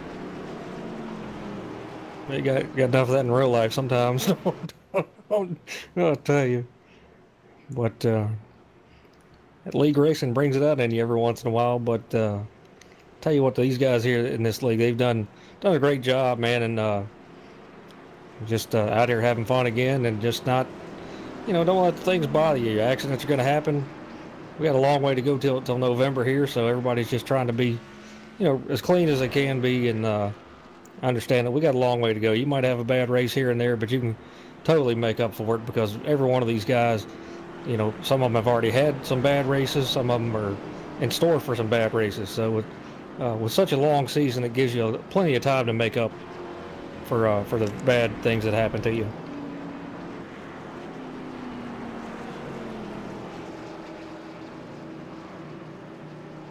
Yes, absolutely.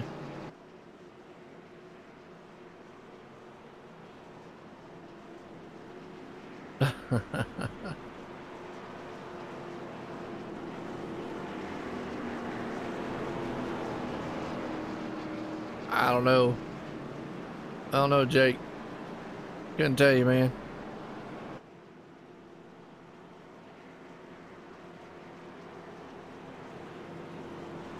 Yeah, negative, yeah. Well,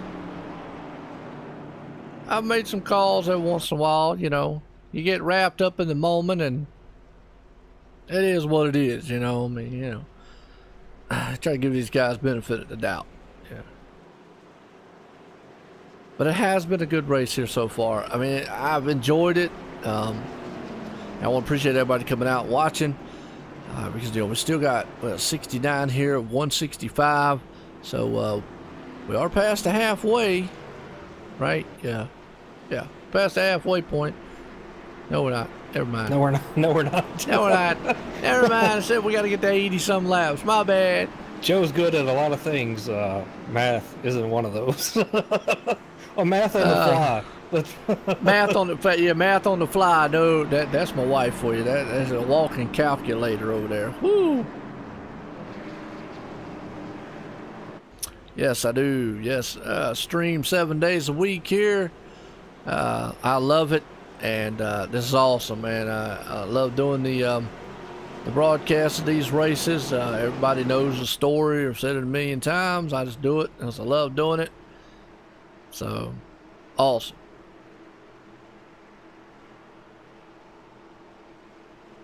That and I ain't got anything else to do. So, but we're about ready to go back here. Green flag racing. That pace car is going to take the hard left turn. Let's see what Tyler Justice does. It'll be interesting to see if he just hammers down, takes off out there, takes flight, sets flight. That's usually what we're used to seeing here. Ryan Broderick now, he's got the 50 down on the inside there. Zach Linger behind him. The TN Designs machine. Man's lingering around up there right now.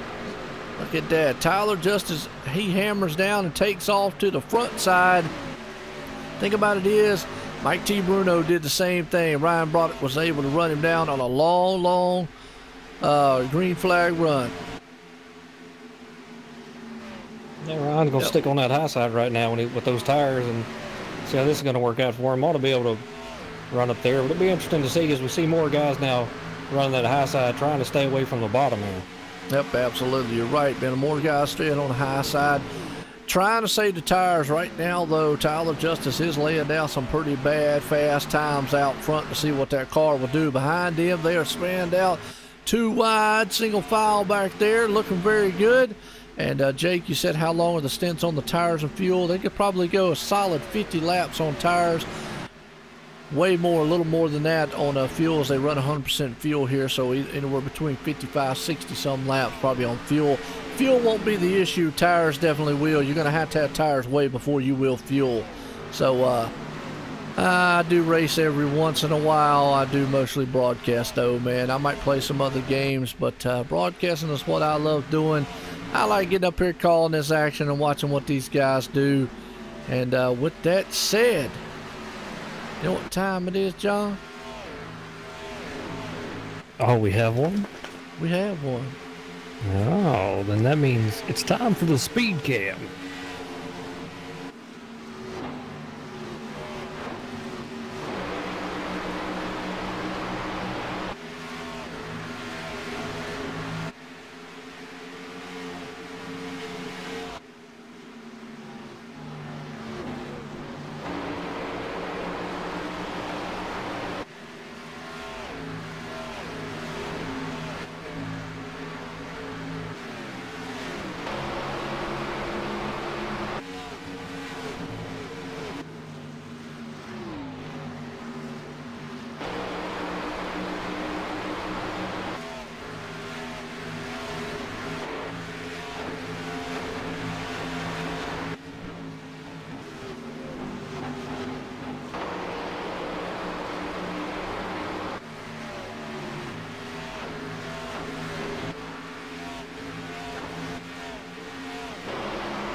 All right, folks, we're back here. Went from the speed cam to the caution cam, as we like to say. So let's see what happened here. Oh, Mike T. Bruno. He's smoking and tore up. So let's go back here on the replay here and see exactly what happened to Mike T. Bruno. As he's flying high in that SimSpec PC machine on the number 19, he just lost it coming out of the turn. Thing snapped loose. Oh, Kenneth Yontz, wrong place. Michael Redding tried to avoid him, and he went around through the grass, mowing it a little bit. Kenneth Yontz just not having the night he was looking at. Neither is Mike T. Bruno. And I don't know if he has a fast fix. So we're going to watch him. He used it earlier. Okay. Well, we're going to watch him coming in his pit here right fast. I know Bob was asking earlier, and this will give you an idea because that's a terminal ill car right there. If he doesn't have one, he's going to be on pit road for a while. Pretty much his night's pretty done at this point. If he does not have the fast fix, we'll be able to tell here in just a second. And no, he does not. So, unfortunately, Bob, like out there in the chat you were talking about earlier, can they? There's a perfect example of yes. Once they use that fast fix, this is what happens. It's pretty much real life from that point on. He'll sit there on pit road. He's probably got quite a bit of required. And actually, you just see, I think he just disconnected. So, I think his night's done.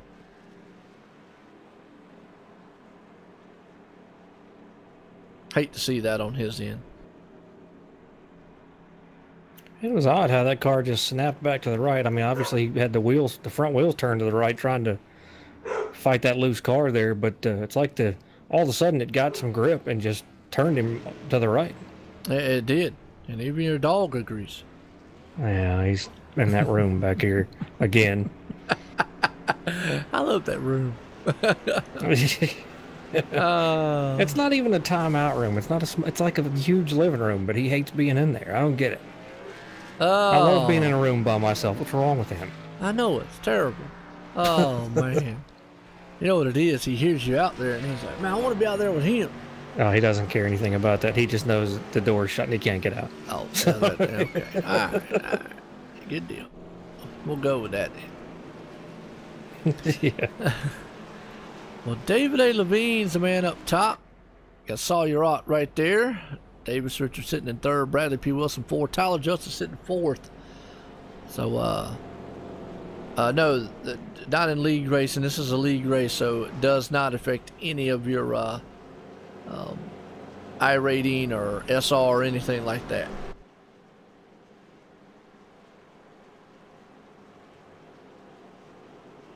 It just hurts your feelings. Yeah, that's about it.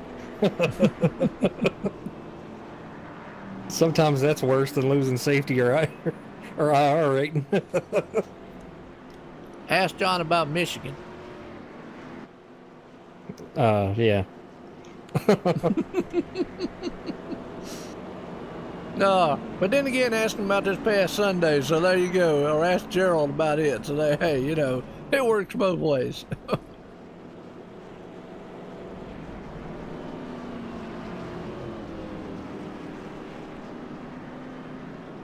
I tell you what, I mean, I want to appreciate, like I say again, everybody coming out here tonight. Got my mic back together here. I don't think I told you the other night that, you know, my dog ran into the room here, the one with the lampshade on the head, hit my table, knocked my mic over, and it broke that little piece where the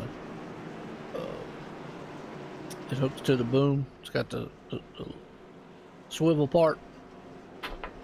So I just went and bought me a shock mount, and got me one of the shock mounts that came in and put it back up. So back on my roadie.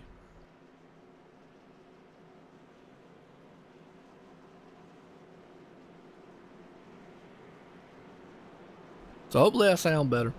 I don't know. I think I sound about the same, but hey, you know, that's because I also got sound deadening and stuff on the walls here in the room. Oh no, that's professional right there. Oh yeah, well, I do. I got it on the door. I got them in. I've got them in certain spots in the room to keep the echo and stuff. Because echo can affect how it sounds, and I want a more of a. I don't want total dead sound. You don't want to totally soundproof the room or put sound deadener in, because then you'll have a dead sound. But you want to kill a lot of the echo in a room. you can put some of those around. I have a pattern, and one side of the wall has a door pattern, and the other side of the wall has a patches pattern. So yeah, a little fancy, I guess.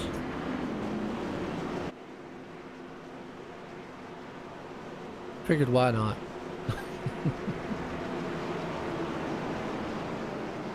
Well, I'm sitting in my living room, so I'm just at the mercy of all the stuff I got in here. So I used to be in the living room, and my wife said, "I'll be quiet." Yeah, well, she was quiet all day long until I started recording. Then they're the loudest people in the world. What's about to be loud though is 23 bad fast machines roar to cut life here in just a second, as they're gonna put the hammer down here. David Levine out front, he is gone. That V8 horsepower sounding out there. Saw you right there in second.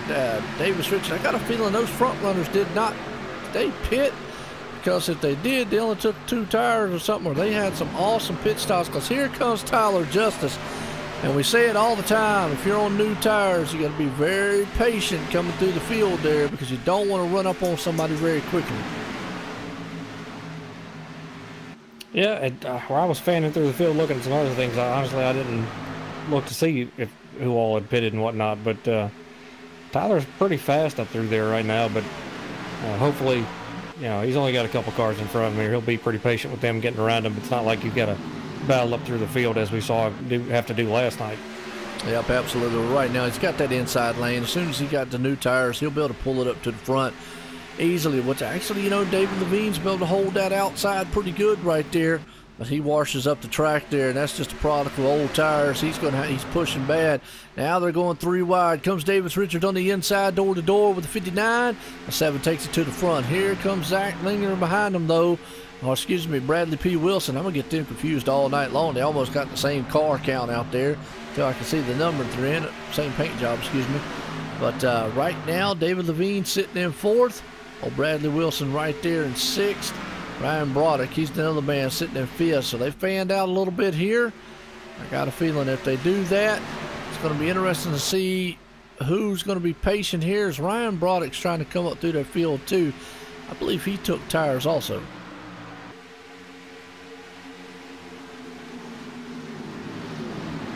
Yeah, the best way to distinguish between both those is the 88 is red on the front, and Zach's is black up on the front. So that's as much help as I can give you, Joe. I don't know what else you... Yeah, I get so caught up in that action, and all I see is the big TN design, TN on the hood there, and that's working. Me off.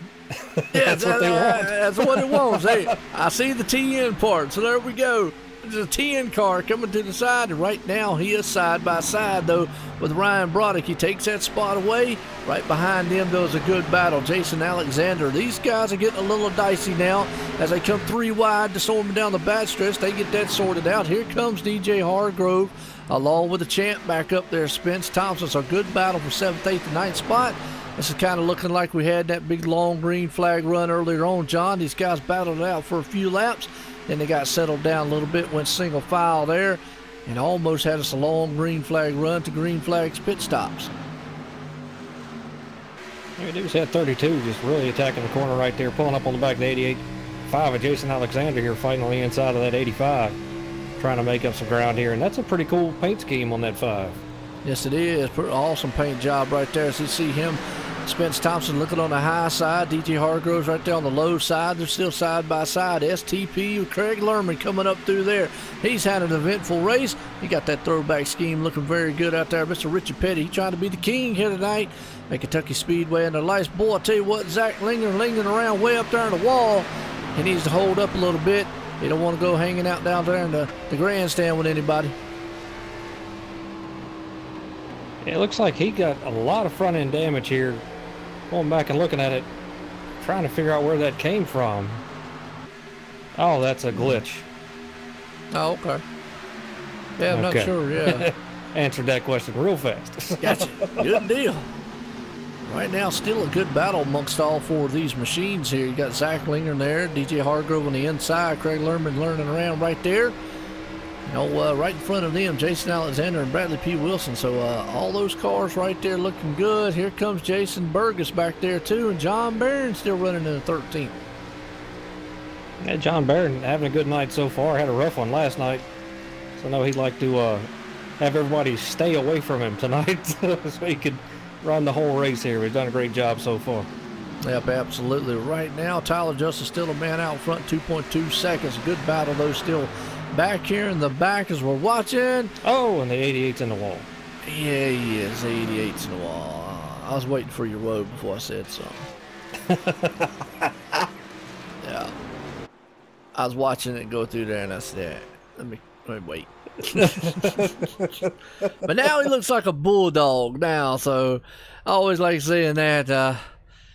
He pounded the inside wall. Let's go up here and watch the replay on it. Just kind of give us an idea of what happened. He's up front up there with the David A. Levine. And it looks like he's running. I got a feeling this is going to be a product. Oh, he just got tight coming out of turn 2.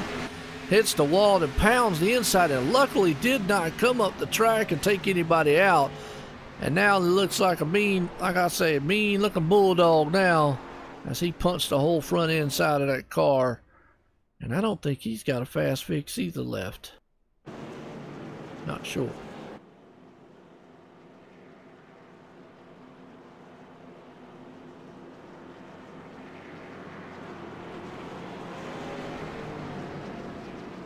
Well, it looks like Mike D. Bruno's going to get one of his laps back. Everybody's going to come in the pits here. Yeah, looking to see if anybody was going to fake. That's why I didn't want to say anything. Davis Richards tried. To fake. Yeah, Davis Richards thought about it, dude. He said, I better go get tires.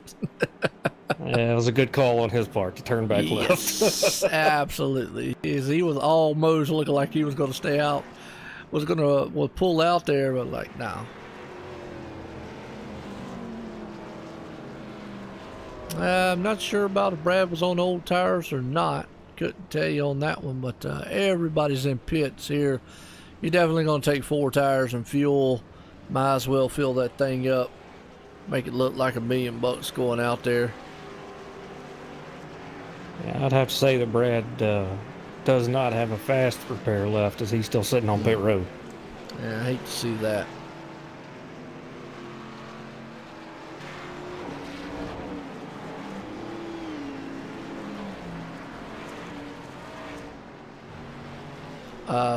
That's road racing.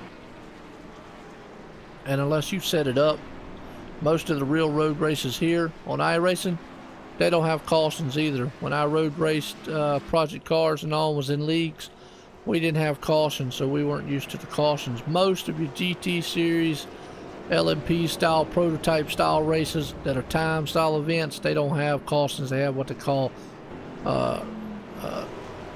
right there in the area of the circuit or style caution if you have it in a turn, unless it's a huge bad affair that would actually have to red flag race or something. But for the most part, road racing like that, 24 Hours of Mons, Daytona, you don't really see full course cautions. Very rare.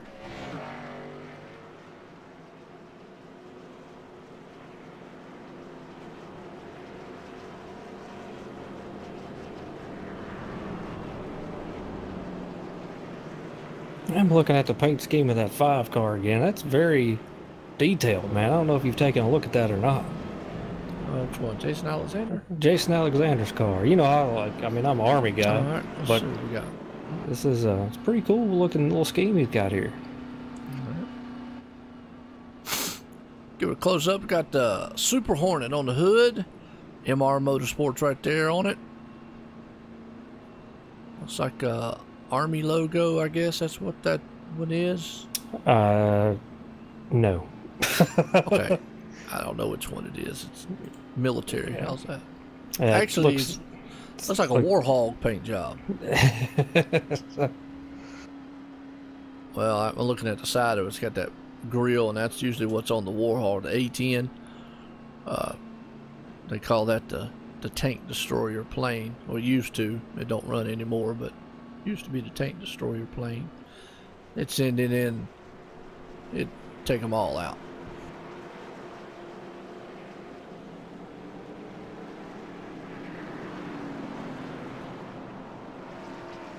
Yeah, it does look nice though. Little Air Force paint job there, I believe, yeah. From the Hornet there. So it's pretty cool looking though, man. Yeah, I saw that like that. Very detailed there.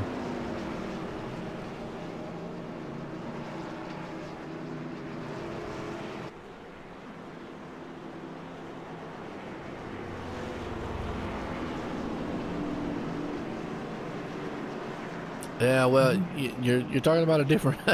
We can get that discussion all night long. You know, road guys versus oval guys, and I've said it a million times. A lot of oval guys don't want to hear it, but you've got a lot more respectful drivers on the road side. A lot of the moves that are done here on the oval side, you wouldn't see over there. Well, you would if it was the same guys doing it, right? Racing on that side. No, they wouldn't last long. Yeah, I know it. They wouldn't last very long at all. Well, here we go. Back green flag racing. Ryan Broddick's back out front, so see what he can do there. Got Zach Lingen on his inside. Ryan is gone here. As we got Tyler Justice back in the 5th spot. DJ Hargrove has still been able to stay up there. And look at old Gordon Larson right there. Came for 22nd up there, and he is currently in 2nd. Hey, Gordon Larson Jr. having himself a good night so far tonight. Got that 7 behind him here. We know he's super fast. Absolutely. Trying to get around that 00 here. Sorry, Joe. Oh, no, you're fine. Well, I was just going to say, absolutely, you're right. Tyler Justice. Here's the thing. It has kind of been Ryan Broddick, Tyler Justice show all night long, even though we've seen some of these other cats get up front here, because behind them, they are 3 wide and storming around this track. Yeah, DJ Hargrove's coming in that 24 car right there, just taking the middle lane there, back down to the inside. Gets himself a pretty good run here on that 00, see if he can clear him coming off. Yeah, let's see. I'm kind of interested to see, though, if that 7 up there will run down Ryan, and then what's going to happen, because now they're sitting on an equal set of tires here between each other. I think in a short style run, the 7's going to get around him, and then the 32 is going to eventually maybe come back around. It's right now behind them, though. Boy, it is a cat fight back there. These guys are doing it with 3,400-pound monster-style machines. A lot of horsepower under the hood. V8s, that is, by the way. They ain't got no 4-cylinders out here. And if you do, well, you better be the one out there doing the landscaping in the front of with a weed eater or something. So I don't want to put that on the track. You definitely get run over in a heartbeat with that going on. So yes, Davis Richards moving up here inside the 00 here. Well, I don't know if you just saw that, but boy, Tyler Justice almost flirted with disaster, that wall right there, and came up very close on it. As we're seeing Ryan Broddick's right there. He is walking away from him, but boy, he is coming off a turn 2 and almost getting him. But behind him, it is a fight. Here comes DJ Hargrove on the inside, the 51. They're door to door right behind them. Sawyer Ott right there, looking very good. Also, and the 24's around. I hate to see that, because he was looking good. Well, one good thing about it is he didn't hit anything yet. Went down in the pit road. Don't know if he hit the inside wall. The bad thing is, though, is it's going to be no caution, because he's way off the race surface here. So that's going to hinder him just a little bit. Now, I'm seeing Ryan Broddick. Looks like he's got some damage on the right side of that car. Don't know if he tagged the wall. Let's see if that's going to hurt his performance any. As Tyler Justice has ran away here, 1.3 seconds. Here comes Davis Richards on the outside. Oh, the 59's around in front of the 00. Caution is out. Ouch. Well, I'll tell you what, that might be the break DJ Hargrove needed right there, because he hadn't went a lap down. Well, let's go back on the replay here, as that happened right there behind the battle for second, third spot.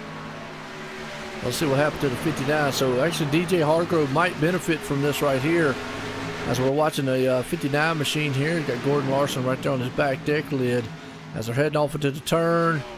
Revin Optics Ford out there. We call him the closer, and that thing just started snapping loose on him before anything. And Gordon Larson, wrong place, wrong time. Man, I tell you what, that could have been more disastrous than what it was, because he spun right in front of a whole slew of cars. Well, you saw the 59 went in on entry, went to the bottom, and then was trying to go back up to the top. And the problem with that is you're going to have a lot of wheel input there, and you're not really in a groove, per se, that you really want to be in. If you're going to be on the bottom, you've got to stay on that bottom groove here. It's really hard to switch from the bottom to the top, and especially on exit of a turn, without that thing getting super loose with you. Yep, absolutely. And, you know, that's kind of what we're seeing here, is these guys men are just getting a little bit loose. even though we're we've actually talked about it, guys getting loose, and it looks like Sawyer Ott stayed out along with Michael Redding. Don't know if that's a good game plan or not. As Ryan Broderick and company, they came in. I don't blame them. I would too. Hey, what's going on? We got Ryan W. Daniels out there in the chat. That's the man. Man is usually with me in the booth up here for ExtremeMotorsports99.com. But I think he's out of town this week. He won't be here tomorrow night. He'll be here Thursday night. But tomorrow night, I'm hoping Waylon gets everything settled. If not, I might have to scramble for tomorrow to find somebody in the booth, or, well, we'll just have to kind of sneak in there and do it by myself and hope nothing to see it.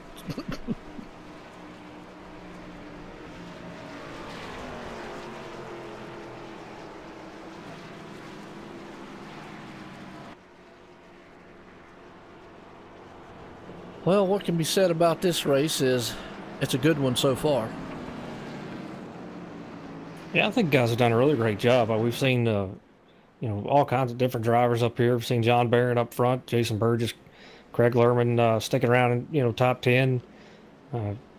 David Levine was up here until he had a little trouble there. So just giving about everybody a chance to have a decent run, get inside the top 10, top 5 here. So it's a very good track. And like I said, it's very racy, but later on in the run, with the tires being worn there, it kind of turns into a bit of a one-groove track. But still a super fun track to run on, I think.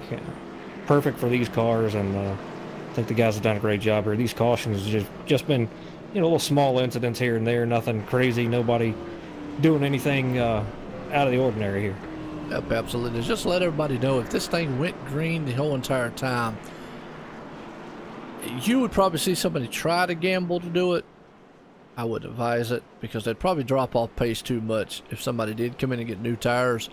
So they're going to have another pit stop, at least one more before this one's over. I see some guys out there. The reason I say that is because I see some guys out there obviously clutching it and whatnot, trying to save some fuel. But it's still, you would lose too much time if you tried to run it this far.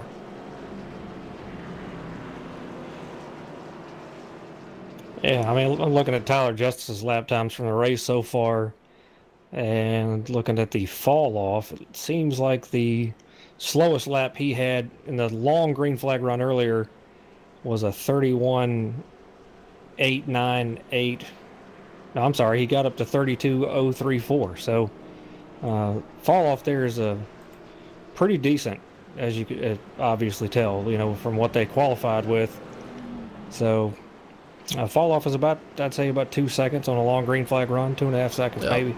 Yeah, I agree with you on that one. That's what I'm saying. And that's where, even if we'd go, let's say if you'd go 50 laps, 40 laps, and somebody comes in and gets tires, you would be so far off the pace, they'd be able to run you right back down by the time you would get to 65 laps in this one. If it goes green, if I'm like John out there, man, probably, or Jake, man, it might be another caution. I hope not. Hopefully we'll get this thing to go green, because we went about 30-some laps there before green flag. So we'll see what happens here as we're getting set to go back green flag racing.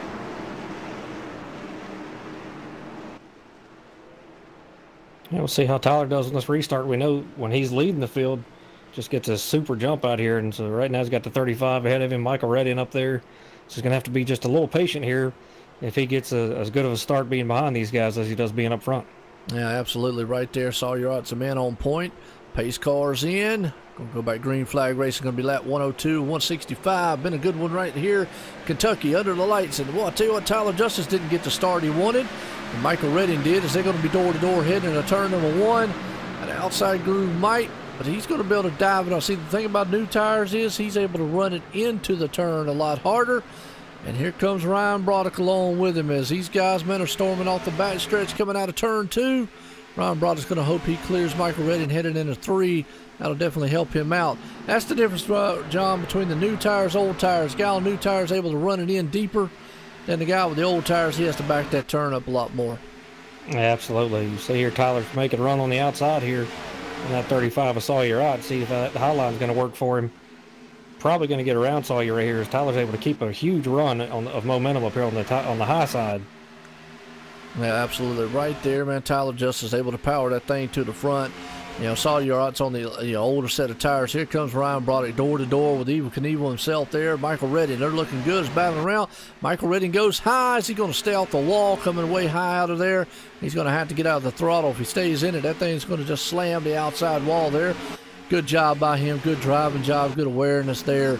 As right now, you said it, Tyler Justice, a man on point out front. The battle right now is behind them, as Ryan Broderick has still been able to have it. But here comes Davis Richards also to answer your question, Jake. 4,000.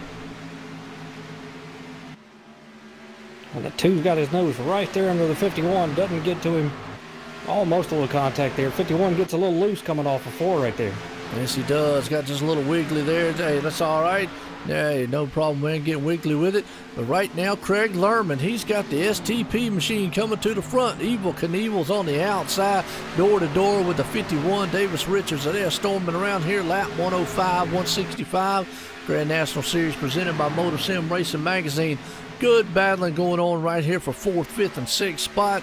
This is what happens when you're sitting on good tires. If these guys, man, get fanned out pretty good, they're looking some racy right now. Yeah, absolutely are. That's what I say. It's a very racy track, and even though there may be just one groove to it, it takes a lot of patience to get around a guy, and a little sportsmanship too. We've seen guys pretty much go to the bottom and say, "Go on and get around me," and they go back up to the top here. But I give a shout out to Craig Lerman in that 43, running in the 6th position right now. Has done a great job. A little bit of damage, got caught up in some things earlier on, but back up to the front here. Yep, back up to the front, and I'll tell you what, Ryan Broderick is a man that's on a mission here. He is slowly, methodically trying to bring it to the front. He is using the tire management key here. He's probably one out here, kind of reminded me of a man we're missing out here. That's Eric Test, Iceman from the Netherlands, who really loves long green flag runs here. He makes his pass here on Sawyer here for the 2nd spot. He dives on the inside. He probably wanted that outside so he can get a bite coming off the turn. But if he's got a little newer tires, he might be able to make the pass. They're heading off into turn number 1. We'll see if he's able to clear him going into turn 1. What I'm saying is we're going to have to see on a long green flag run, can he run down Tyler Justice up front? I believe it's probably going to be a tall order. I think Tyler's just got a lock on this track right now as he did last night. Just a tough guy to catch up to for one thing, and even tougher to get around. I know, Jake, I said 4,000 on the bit rate. I got Craig Lerman fighting with the 2-car. Michael Redding here is up on that high side. Redding sticks to the very bottom of the track, drifts up a little bit, right in front of that 43 car. Yeah, he did. He also got down on that apron right there, and I saw that car get a little bit wiggly there when he did, almost like a little bump right there, so it kind of upset it, and that able to let Craig Lerman get on the outside of it. And we saw that pass up our Ryan Broderick's now in the 2nd spot. He's got a 1.8 second gap between him and the leader up front. Good battle, though, here between Sawyer Ott and Michael Redding. Them guys about to mix it up. Now they're bringing the number 5 machine, Jason Alexander, into the mix. Look very good here as they're door to door now. The 43 says, I'll try the inside. The outside wasn't working. Let's see what the inside does any favors for me. And now they fall back in line. Yeah, inside's not really going to work for you there. And I saw Redding kept going to the inside and working that. And we've seen some guys get loose, on the long run, trying to make that inside work. So it's really not the place you want to be, trying to pass a guy, side by side like that. So high side's really where you want to be, and it would pay off over the long run. Yep, absolutely. Right behind them, though, you also got Zach Linger, the man trying to bring it to the front. Oh, Michael Redding. And Ryan Broderick's at the wall. Yes, and there's the 85s collected back there as well. Oh, let's go up here and check. Yeah, the 85 Zach Linger. We was just talking about him a second ago. Let's go back here on this replay here and see what happened, because Ryan Broderick was just bringing that thing to the front like he normally does.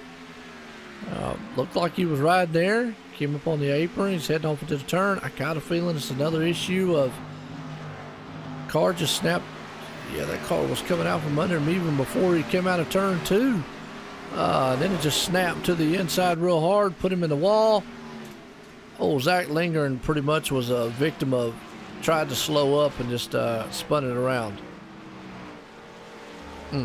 Hate that right there. Well, Man, now I know Tyler Justice is probably smiling like, hey, I love that. Ryan Broderick's not, because he's probably the one car out there, I don't want to take anything away from anybody, but really was able to run down that 7 in a long run. And it's kind of odd, John, here the last couple of times. Here's what we've seen. Cars have just snapped sideways loose. And to me, and with it being on exit there, you see, to me what that says is you're driving it too hard on exit. Probably going to have to, back up your entry a little bit, so you have a little bit straighter exit off, maybe keep your speed down just a touch there, because keeping your grip and your position is the main thing. We know you want to catch up to that guy in front of you, but sometimes it's just not going to happen for you. So you just have to take what you can get and not overdrive the thing. Yep, absolutely. And that's what we were seeing Ryan do the whole entire time. Now we notice he's still sitting on pit road, so obviously I don't think he's got a fast fix, which is unfortunate because he had a deadly fast car, all race long, and would love to see what it came down to. And now at this point, yeah, you could make it the whole entire way if it went green with one stop. Don't know if you'd want to, but you could.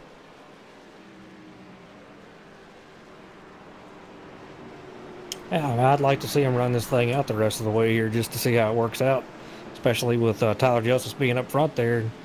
Like I mentioned last night, he used to be, he was a short run guy, not a long run guy, but slowly coming around to understand that sometimes to finish out these races, you got to be good on the long run. So he'll get up there, create a little bit of space, and then try to just maintain that.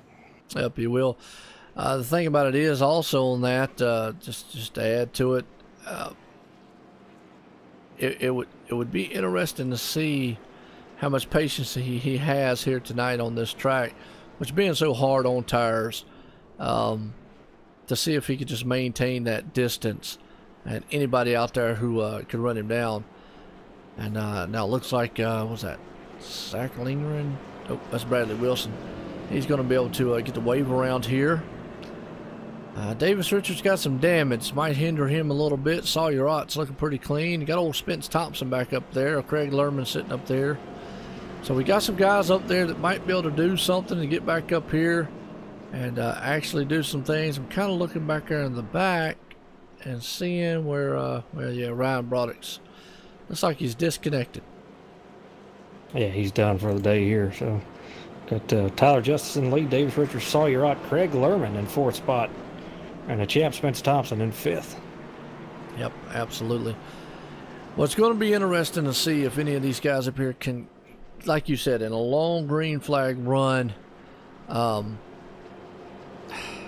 him down. Tyler's been known more for his short run, but this race right here, even though he might be learning and patience, it's still playing into his wheelhouse, so to speak. He loves this right here. Let me run about 15 laps, 20 laps, whatever, and then bring a caution out. I'll do it all day long, and if they keep doing that, you're pretty much just handing him the race that he wants. Yeah, still got some cars back. I mean, Sawyer Ott's been fast at 51. I think he's had some really good speed there. He's got a little damage on the rear end of that thing, so that's not helping him too much. But, anything could happen here. These guys run it green the whole way. It'll be interesting to see. Spence Thompson's right there, and he can take care of his stuff and get up there as well. He, like to get himself a win here. Yep. Now, again, we're taking the fact of it's been short runs, and these guys behind them have been trying to manage their tires. We don't know what these guys can do if they flat out just start, tear the tires up. So can be interesting here as the lights on the pace cars off. We get set to go back green flag races. It's going to be interesting as we get closer to 165 because the tempo starts to up tempo a lot. Business picks up, as I like to say. And that pace car is coming out of turn 4. Going to take a hard left turn on pit road. Send these machines are going. Well, Tyler Justice is going to put that metal down to the pedal on right now and is gone. Firing on all 8 cylinders. He takes off. Sawyer Ott's going to be able to clear. Right now, Davis Richards out front. And right now is definitely not the time to go yet. You still want to be a little bit patient because you got a long way to go. If this thing does go green, and I'm going to say if you get a caution with 20 laps to go and you go in and get tires, then hey, it's all for naught. Run them things to the rim. Yeah, right now you just got to take care of the thing, but long way to go, but a short time to get there. So there you go. Well, right now looking good. Doesn't look like Tyler Justice is getting too far away like he normally does. Sawyer might be running that thing a little harder than he normally does just to see if he could keep pace with the 7 up there. Not getting that lead that he normally does. And if you look at the lap times, actually they're comparable to each other. They're both running 31 times. One's running a 2.24, the other one ran a 2.91 as they come to the line. This time by it's going to change. So not too bad within each other's times right there. I had a 3:10 to a 5:40 that time, so Tyler picking up the pace just a little bit. Yep, absolutely. And Sawyer probably seeing, okay, look, I can't do anything on the short run. Let me back this thing down, maybe see what I can do on a long run here. If I can maybe start reeling him back in. Think of it as like fishing, folks, which is, to me is about like watching grass grow. You got to wait for the fish to go out there and catch. Except here, you're playing a 180-mile-an-hour fishing game. You're trying to let that guy get out there and try to reel him back in slowly but surely. And, it's always tough. I've always been this way when I'm driving. If you know you got a good car and you're that close to the leader, and you're just like, man, if you just mess up, or if I could just get a little bit more speed, I could get to be that close and then just not be able to just reel him in, to get to him. It's frustrating at times. It is, but you got to think about, who's up there too. I mean, you got somebody like Tyler Justice that's used to this situation. He's super fast. He's great on restarts as well. New tires. One of the best drivers, in this league when he's got new tires on him and what he's able to do in pulling away from people. So you got to take that into account as well. Some guys are super good at that and others are trying to figure it out. But best thing that Sawyer can do in this position is just as you were saying, just kind of take it easy and see if he can't reel him back in if they have a long green flag run. Yep, absolutely. You got old Spence Thompson right there sitting in the 5th spot. Craig Lerman right there in the 4th spot. Behind old Spence is Jason Burgess and Michael Redding. Jason Alexander sitting in the 8th. Jake Little's been able to pull back to the 9th. David A. Devine's right there, rounds out the top 10. Little John Barron having a good run in 11th. DJ Hargrove right there in 12th. So Michael Redding fires on the inside there. Jason Burgess for the 7th spot as they're wheeling around, actually for the 6th spot, as they're looking good. So right now, single file up front as old Tyler Justice that time's got a 1.1 second lead.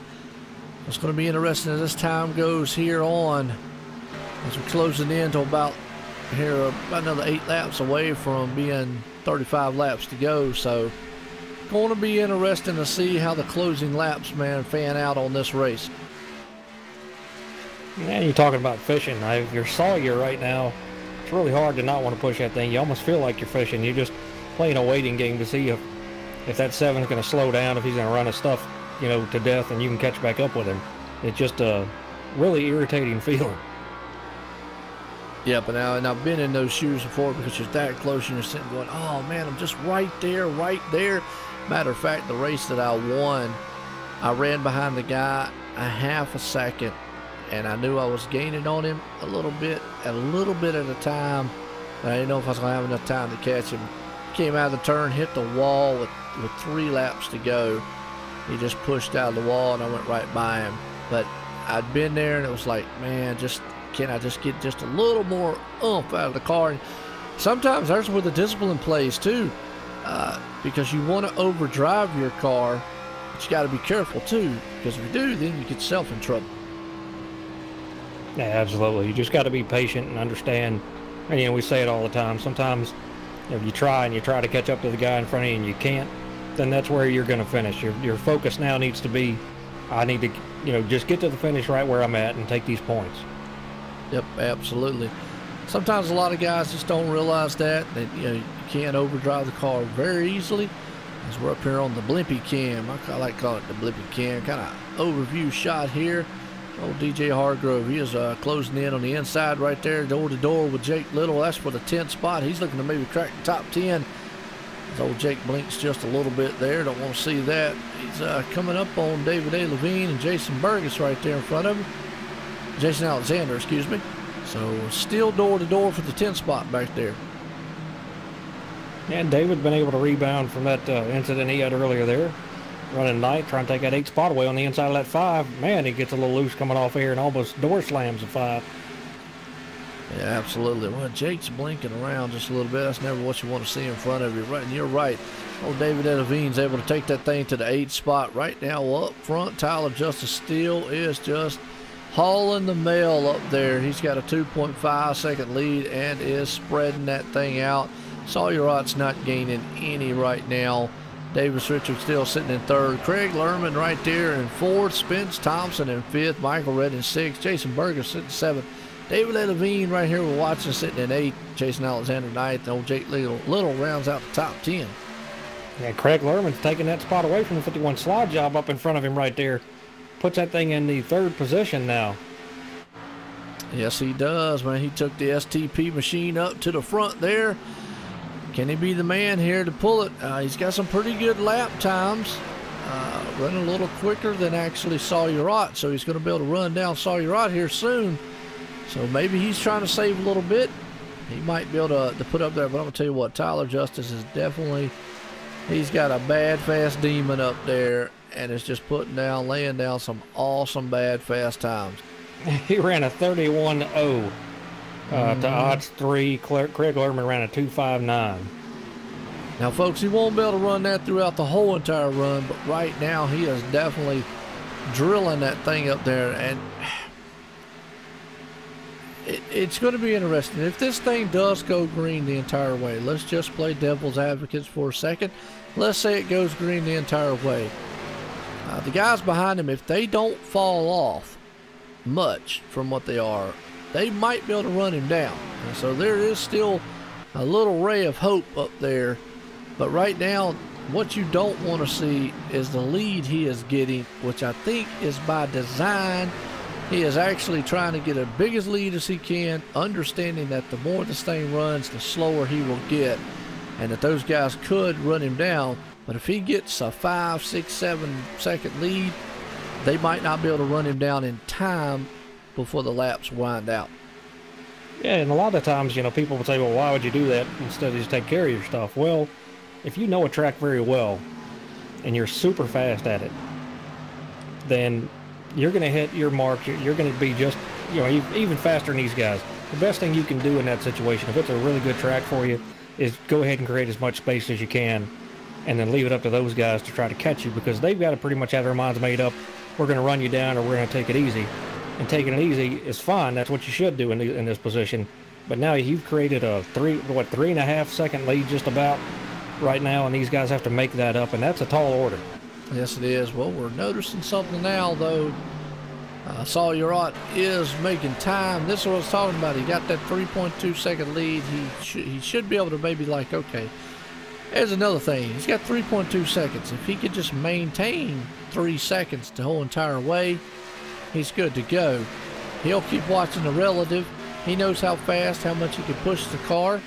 He can actually lay off of it too and let Sawyer gain a second or so, second and a half, and then put the hammer back down again, because that's pretty much what he did, because the time before he ran a lot slower than what Sawyer did, and that time he ran faster. So it is a game of cat and mouse, chess, whichever one you want to call it.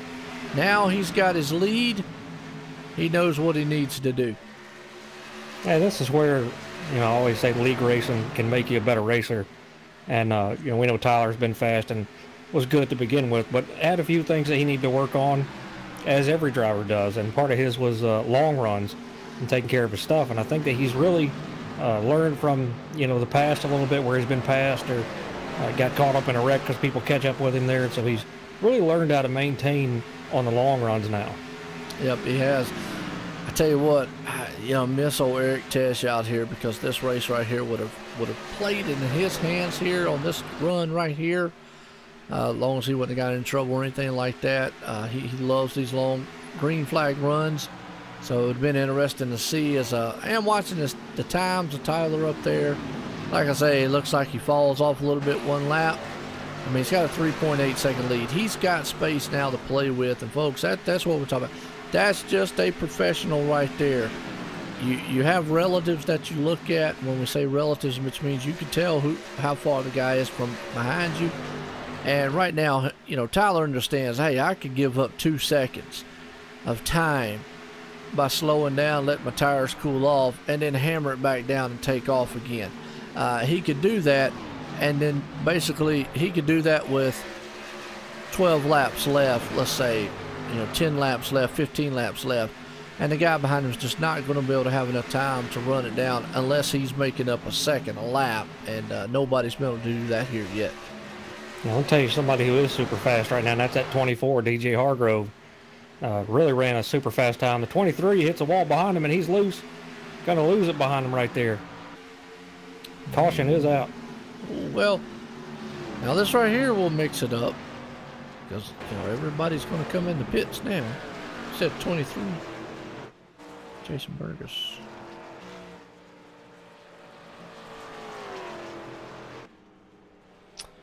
Back on the replay here. Check out what we got going on. Jake, yes, fix setups. That's the monster machine. He's not had tonight. He's one day. He got tight coming off that turn.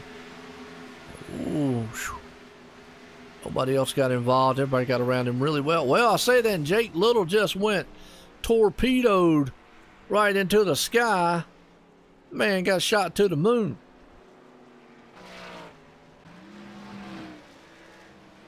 Wow. You hate to see that. I can tell you somebody does hate to see this caution is that 24 Hargrove, as he was reeling these guys in big time. He ran a 4. Everybody else was running 7s and 8s around him. Well, let's see if we can't get a talk with old Tyler Justice out there. See how that car feels.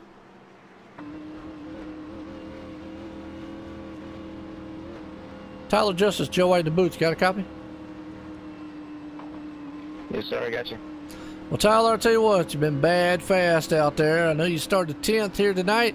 Currently running first out there. Looking very good in that number 7 machine. We call you Mr. Excitement, as you definitely make it exciting every time you put it up front there. How is that Sim Spec PC machine running? It's running pretty good right now. I just think if we can stay up front here, we'll have a good shot at it. Maybe if we get another good run in here. I seem to pull away on the longer run right there, so hopefully we run these last 25 laps green. Well, absolutely. Well, it's kind of odd to hear you say you want to run a long green flag run, but you're looking good either way out there. You got a bad, fast machine. Hopefully keep that thing in there. So I got to ask, you think you just got enough to hold on to it for lap 165? I think we do if I don't push it too hard and burn my tires up. I've been being real careful here lately about doing that, but if we can do that, I think we'll be all right. Well, again, good luck out there as always, guys. We're here under the lights, Kentucky Speedway here tonight. Grand National Series presented by MotorSim Racing Magazine. Been an awesome race so far, man. A lot of patience, a lot of green flag running out there. I know we had a few cautions, but that's going to happen in racing. You got to love it. Either way, though, gentlemen, see you at 165. Good luck out there. All right, well, without saying it, pretty much, yeah, I've got the fastest car. I mean, you know. There's nothing wrong with saying it when you've been proving it all night long. But, you know, it's also good to hear him say that, you know, basically, in a nutshell, he's learned, you know, how to make some things happen on the long run. And he knows that he's gave away some races. He should have more wins than he already has, but has given them away on long run. So that's a very intelligent young man and understands it, even though he knows he's good, is willing to maybe take some advice from some teammates, maybe watch some replays of some races and realize what he should have done and learn from it. Now, here's the next thing. If I'm Sawyer Rod or Craig Lerman or whatnot behind there, if I get up there, my first main goal is to make sure he runs that car hard. Don't let him get out there and run his race. I want him, like as he just said, don't run the tires on. We're still going to have less than 25 laps to go. That's still a long way, and tires still will play a factor. A lot of people are like, well, it's only 20 laps or so. 20 laps at this track, I'm telling you, tires will take a beating if you run them hard. So that's what I'm saying. They want to get up there and run him hard to make him use that car up. That's the worst thing they want him to do, is get out there and run his pace style race. Yeah, but, you know, if I was behind him, you know, we got 25 laps here to go, so I would just run it. I'd just run as hard as I could, because you're going to make him do it. Everybody behind you is going to do it. So basically, if you make that decision, if you're the one car that decides to do that, you know, the other guys have two choices. They do it, or they're just like, all right, y'all go ahead, and I'm going to try to finish where I'm going to finish, you know. But I think if one guy goes and presses the issue, the rest of them are going to do it as well. Well, I always like to say within about 20 laps, business is about to pick up front here. And you know, and I know, John, friendships, teammates, and all that good stuff goes out the window. Yeah, you might have had dinner before, but guess what? Now you're about to have a food fight. But you're going to do it with some awesome, bad, fast machines out here. And like I said, we're going to have, it's not quite 20 laps when they go green. It's going to be about 20, 23 laps here when we take the green flag here, when they cross that line, because they're coming into turn 3. It's been a thriller so far here under the lights in Kentucky for the Grand National Series presented by MotorSim Racing Magazine. I hope everyone out there has enjoyed it as much as I have, and I hope John's enjoyed it. We've had all kinds of drama, everything that you'd want in a race. Here we go, pace cars heading off into turn 4, off on the pit lane here, and Tyler Justice puts the hammer down and is gone. Craig Lerman does get a jump with him. So they're going to go off into that turn, not far, so we're going to have to see if he gets jumped out there. But here comes Sawyer out on the inside. He's going to try to get going. Here comes Davis Richards also. Great job by that 43 and the 35 both to get a decent restart there, but and that 7 just shoots out of there. Unbelievable how much he gained ground he can make up between those guys right there when they were right there with him on the restart. Yes, it was. Right now, boy, it is a dog fight behind him, though. Craig Lerman's a man in second spot. I tell you right now, either way, if he doesn't win, Craig Lerman's done a masterful job here of looking very good. The man's still running there in second. Started 16th, the middle to bring it home in second. Also, the man behind him, Sawyer Rott, started 14th, currently third right there. Davis Richards all over the back end. He's got Birdie's Construction there. It ain't over with now, folks. So we got a heated battle here for second all the way back. Now, Tyler Justice is going to have to set sail, though. He can't let off, man, the pedal there, because he sees these guys behind him back there, man, putting the hammer down. He loves them battling, John, but he definitely has to be mindful of what they're doing. I was going to say the one thing that Tyler loves seeing is these guys racing side by side and not really doing themselves any favors by doing that, but you know, it's a race and all these positions count. You know, every point matters here. So good to see that these guys are going to go at it, but not going to help them catch up to that 7.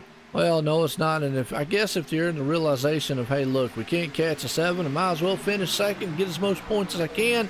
That's kind of what it's looking like, man. These guys here look all pretty dead even back here.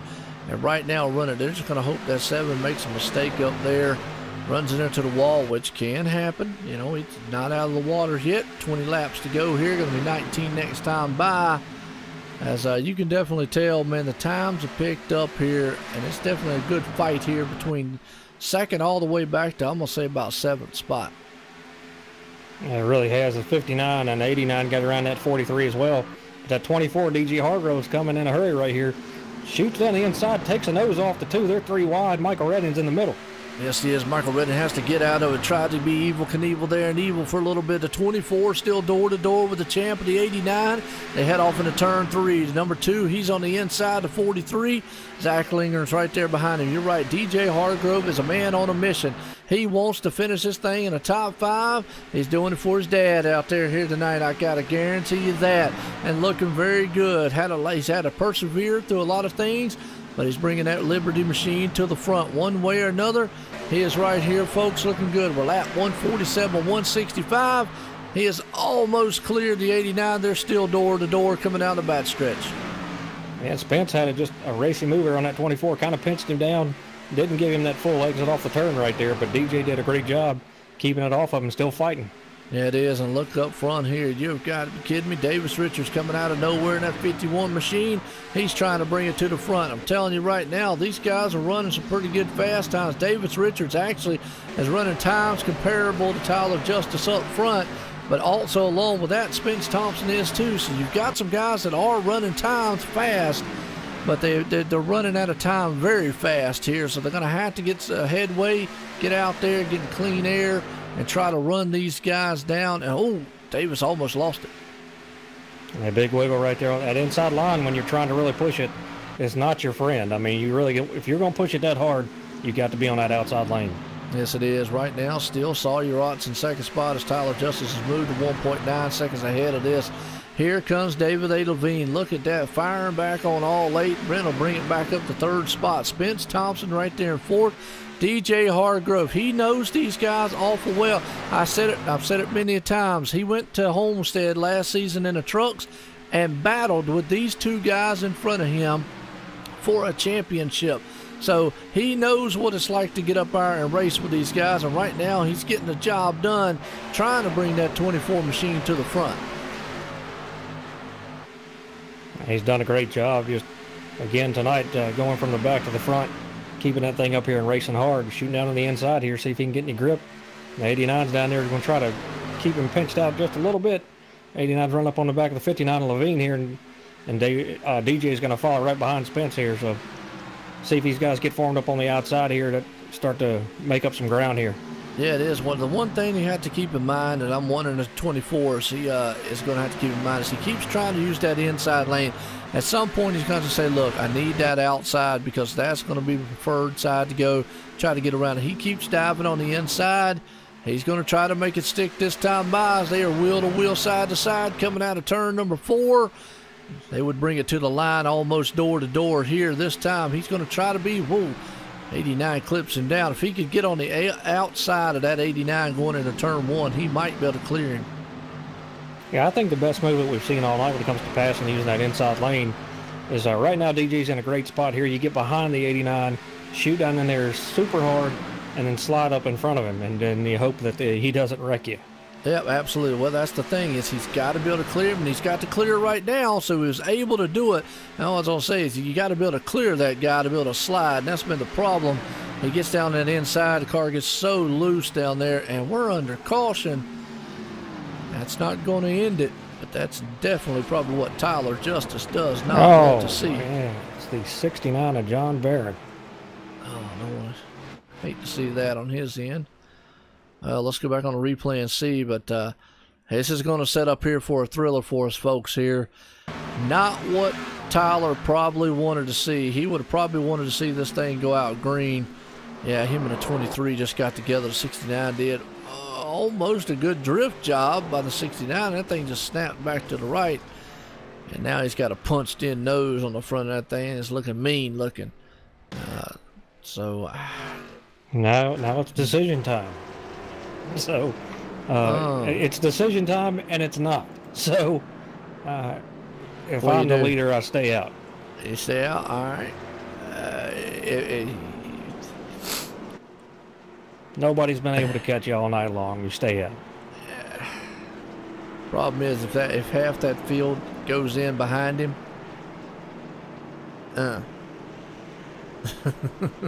yeah, but they won't, because at the end of the race, you'll have a bunch of guys take a gamble here and not take tires for over position, thinking maybe we'll catch another caution, because if they do, it could be over with. So that's true.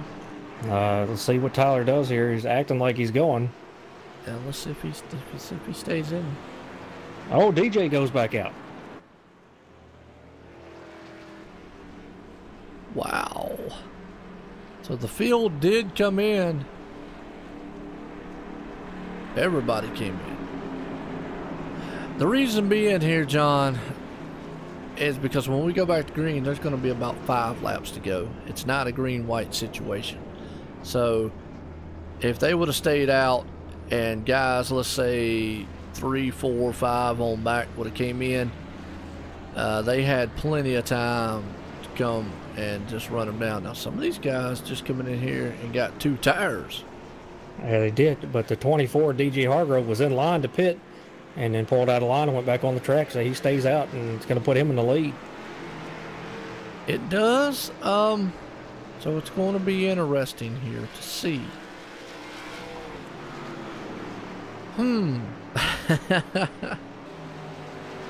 By the time we go back green, we're going to have at least 6 to 5 laps left. That's plenty of time on new tires. Now, again, they only took 2. That's going to loosen these things up tremendously. So, which could make for some other interesting action on the track. Yeah, that's what I was about to say. Is actually probably could be worse than being on older tires. I mean, I don't know. I mean, I'm just saying, speculating, really. It's going to be interesting. This is going to be an interesting restart here. Because here's the thing. You got DJ Hargrove up front. You got Gordon Larson stayed out. David Heisa stayed out. Davis Richards was right there. I think he stayed out. So Tyler Justice, Sawyer Ott on back was the ones who pitted. I think they only took 2 tires, though. So even with 2 tires, they still going to have to be careful going into the turns. And here's where Tyler Justice is going to have to be careful. Coming through that field, because these guys up front, well, like we just said, here's the scenario. At 165, obviously ends it. At 161, caution comes out. That ends it. So when we go back green, there's only going to be about 2 or 3 laps before, if a caution comes out, it's over with officially. So we can either go probably the rest of the 5 laps or so, or 6 laps, or it goes only about 2 or 3, and it's over. So that's another thing. Tyler has to keep it in mind, but he has to also understand these guys in front of him, they're not your friend, and they just don't have to move out the way now. So it's go time. It's going to be interesting. Tyler have a couple cars to get around there to get to DJ and get around him, but should have plenty of time to make that happen if he can do it. But I think good move on DJ Hargrove's part there. I mean, you know, that's obviously he's been turning fast times, but Tyler's been the class of the field when it comes to lap speed, lap times, and you can't compete with that on new tires. And if you know that here at the end of the race, why not take a gamble there and, you know, maybe catch another caution and this thing might be over with. But lights are out. We're getting ready to go green, and we'll get the answer. But I think it was a smart move for DJ to stay out. Yeah, I think it is. Hopefully it pays off for him here, at least for a good finish, if not a win here tonight. And like what you just said, a good move on his end to stay right there. Thing about it is, you know, Tyler's going to need the restart of his life here. And he's going to need to get around at least 1 or 2 of those cars real quick-wise, because like I said, it's going to be lap 158. It gets to 161 and the caution comes out. It's over. So you're looking at 2 to 3 laps there. DJ's going to have to get the start of his life, and he's going to have to hope that Gordon and David Heisa hold up the 7 long enough. Cross your fingers, folks. I hope you're ready for this one. Pace cars coming out of turn 4 here. About to get set. That number 24 machine's going to take flight here. Pace car's in. Green flag, and he is gone. And wow, Tyler Justice dove on the inside to get that bite right there. Man, look at that. Oh no. Well, they're bumping going down the back stretch. Yeah, it looked like a 2 down on the apron there. Gets up into the 62. Looks like somebody's spinning behind him. Nobody spun on that. He held on to it. Here comes the 7 to the front. But wow, they are stacked up big time here. Tyler Justice got a jump on that restart. Dove it down on the inside there. The second place car, third place machine. Boy, it is a fight back here in the back. And right now, it looks like David Heisa, he is dropping like a rock, man, back there. So DJ Hargrove, he is fighting the wheels off of that thing to try to hold up there. Yeah, it's going to be tough to do right there. Knows that 7 is going to be faster, so Now DJ's just got to maintain right here if he can. It's still going to be tough, though. You got Spence Thompson behind him, David Levine behind them. Yep, absolutely right there. I'm going to tell you what, he is looking very good. Goes off into the inside here. And DJ Hargrove, he even though had to stay out, Spence Thompson still the man in second right there, looking very good. Old David A. Levine, he's right there in fourth. So, man up front, here comes old Mr. Evil Knievel himself in fifth place, looking very good.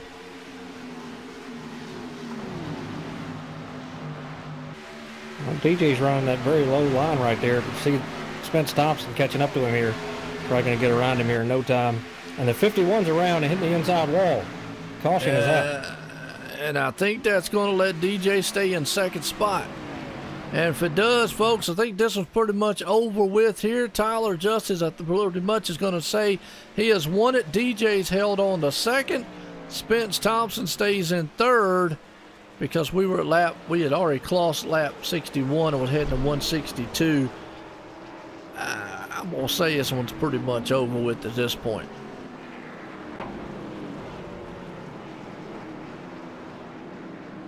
Yeah, that's going to do it there. The 51 just got loose coming off and got up in the wall there and sent him down the inside wall. Yep, absolutely. Well, you got Tyler Justice out front. Had a heck of a jump on that one restart there on the last restart. Just dove down on the third place guy right there as it's heading to the line, and was able to get the move going into turn one and clear those guys. You know, awesome restart, and then DJ did everything he could do up front. Spence Thompson right there in third, looking very good also. Yeah, the official call is Tyler Justice, DJ Hargrove, and Spence Thompson. Yep, yeah, we're not going to be able to go back here on the actual iRacing won't put it back, so you're right. Tyler Justice, man, is out front. DJ Hargrove in second. Spence Thompson's going to be right there in third. David Levine fourth. Michael Redding rounding out the top five.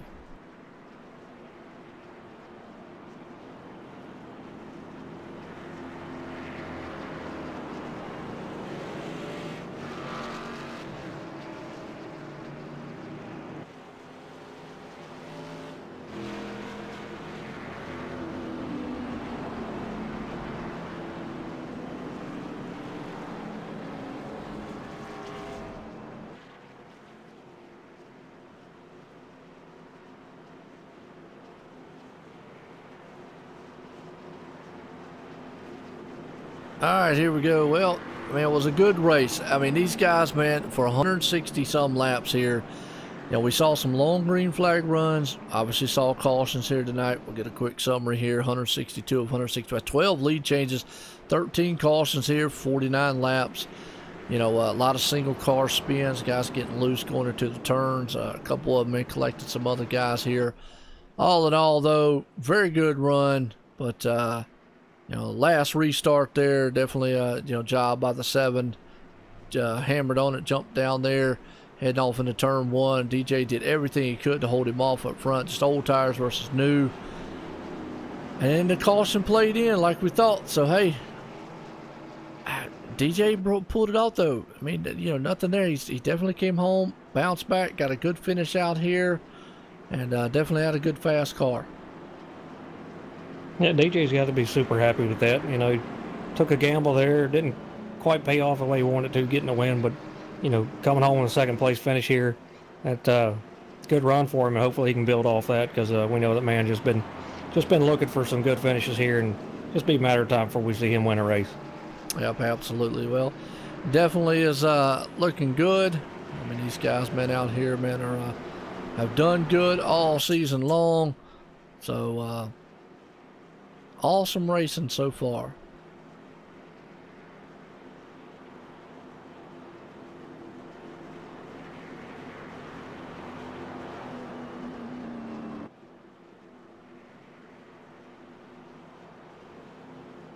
These caution laps feel like they take forever, don't they? I know, no doubt. That's what I was thinking. You know, we go from 180 mile an hour to 60 mile an hour here, and it just, you're right. It feels like it does take 9 years to get around these things, but and not a bad race. I want to appreciate everybody coming out here tonight. As always, you know, check us out tomorrow night. We got doubleheader night tomorrow night, and John, you coming out to the dirt track with me? Oh yeah. All right, good deal. All right, so you'll hear me and John tomorrow night. We got the SRA, 7:05 Eastern time tomorrow, and we'll go live with that around 7:45. Those guys, man, fast and furious pace there on the dirt track of Willows Grove, man, with the 410 sprints. The SRA bunch over there for the Showtime Shootout Series. Awesome action. And then right after that, I'll have Extreme Motorsports 99.com Xfinity Series action at another short track, which is New Hampshire. And don't know who I'll have in the booth with me then. It's either going to be by myself or it's going to be Waylon Lamb. So we'll have to see how that works out. But either way, 2 great races. It ought to be fun. Looking forward to it. And then John Wemyss on Thursday gets to run in Extreme and the Cup Series there. And look good doing it. But what a race tonight here. Kentucky always brings out some good racing. You got the Kentucky Derby around this area. Now they got the Kentucky Speedway here, and we've had a good one here for the Grand National Series presented by MotorSim Racing Magazine. That's another great race here by these guys, man. I tell you, the last couple of weeks here have just been super good racing. And last night was a very tough race, but that's a tough track. A lot of things going on, guys shifting, doing things that you're not normally used to doing. Gateway's just a tough place, but great race by these guys once again, and Tyler Justice getting him another one. Yep, absolutely right there. Tonight's winner, old Tyler Justice. DJ Hargrove did everything he could right there to try to prevent it. But just came up a little short with the older tires, and right there's winners tonight. So we'll definitely get a talk with these guys here shortly. And so watching old Tyler Justice there go around here is the win here to number 7. As always, I'll let you get a talk in with the third and second place man, Spence Thompson, and old DJ Hargrove. Oops, sorry. I'm just going to say it was a hell of Get a talk in with them. Some of these guys finish talking, congratulating everybody on a good run here. Good sportsmanship here in this league, man. These guys doing a great job here. Yeah, absolutely. Spence Thompson, John Wemyss, and Joe White in the booth. You get a copy, buddy? loud and clear, John. Well, buddy, you look like you were making a run for it there at the end. DJ lucked out there with that caution. Little move on his part there, pit strategy there. But how was your car tonight, and did you have anything for Tyler at the end to catch up with him there? Well, the car definitely at the get-go of the day wasn't necessarily the greatest in the world, but I mean, as the day went on a little bit, it definitely got better, so to speak. Definitely can't say enough of these guys on the AC Delco Chevrolet, man. They worked their butts off today, and definitely thought we could have maybe had, you know, we're going to be able to get around DJ until that caution came out, though. But he did a great job too. He made a good call on pit strategy there, held out, finished second place. But didn't know if we could have maybe had a shot at Tyler, but I mean, hard to say though, man, because he's definitely tough. Yeah, 10-4, brother. Good run for you tonight. Coming home third, good points tonight. Anybody else out there you want to thank? Yep, got to thank all the guys on the EC Delco Chevrolet, all the guys at WFO Motorsports. They always do such a great job bringing great race cars to the track, man. This one probably wasn't the greatest one in the world that we got today, but top three is great, and it gives us good momentum going into next week. Yeah, certainly. That's what it takes, man. Consistent finishes, and you know all about that, as you've been a champion here in this league before. So congratulations, man, and we'll see you in the next one. 10-4, John. Thank you. Well, let's get a talk with the fisherman, as we now know his dad has called him. So, DJ Hargrove, John Wemyss, Joe White in the booth. You get a copy. I do, buddy. How you doing? They're doing great, man. I know your dad's got to be super happy to see you up there. A great pit strategy play there for you, and I'm guessing you did that thinking that maybe a caution was going to come out and play in your favor there? Yeah, I was hoping the caution would come out, and I also thought there might be some guys that rode along with me, but as it happened, I was out there with a couple guys and got lucky. Like, Spence was all over my butt, about to just put me where I belong, but we got lucky tonight.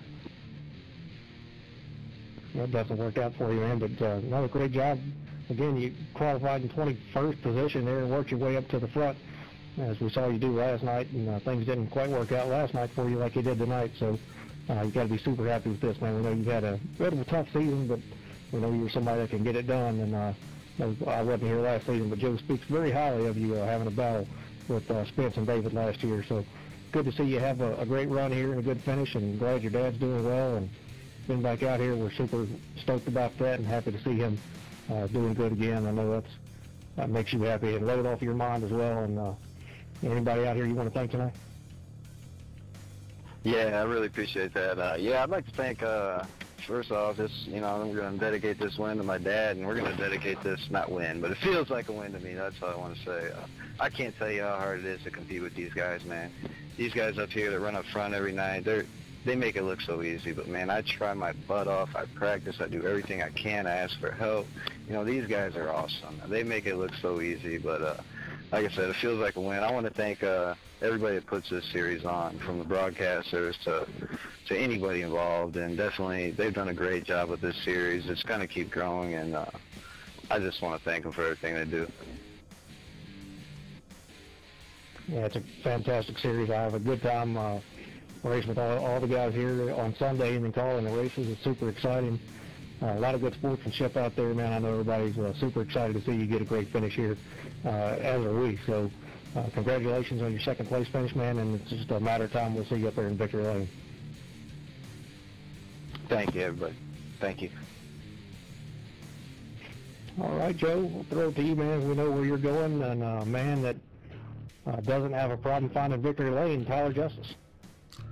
Absolutely. Well, I'll tell you what, man, tonight was an awesome race here under the lights of Kentucky Speedway. 165 laps, grueling laps here. Grand National Series presented by MotorSim Racing Magazine. The man pulling it off tonight, Tyler Justin, that number 7 machine, dominating fashion here. Had a heck of a restart jump right there, man, coming on the inside there. Took it on the 3 wide, going on the inside, and he was awesome, man, and ran down that 24 machine. Wow, what a start to that one. Tyler Justice, Joe White in the booth, you got a copy.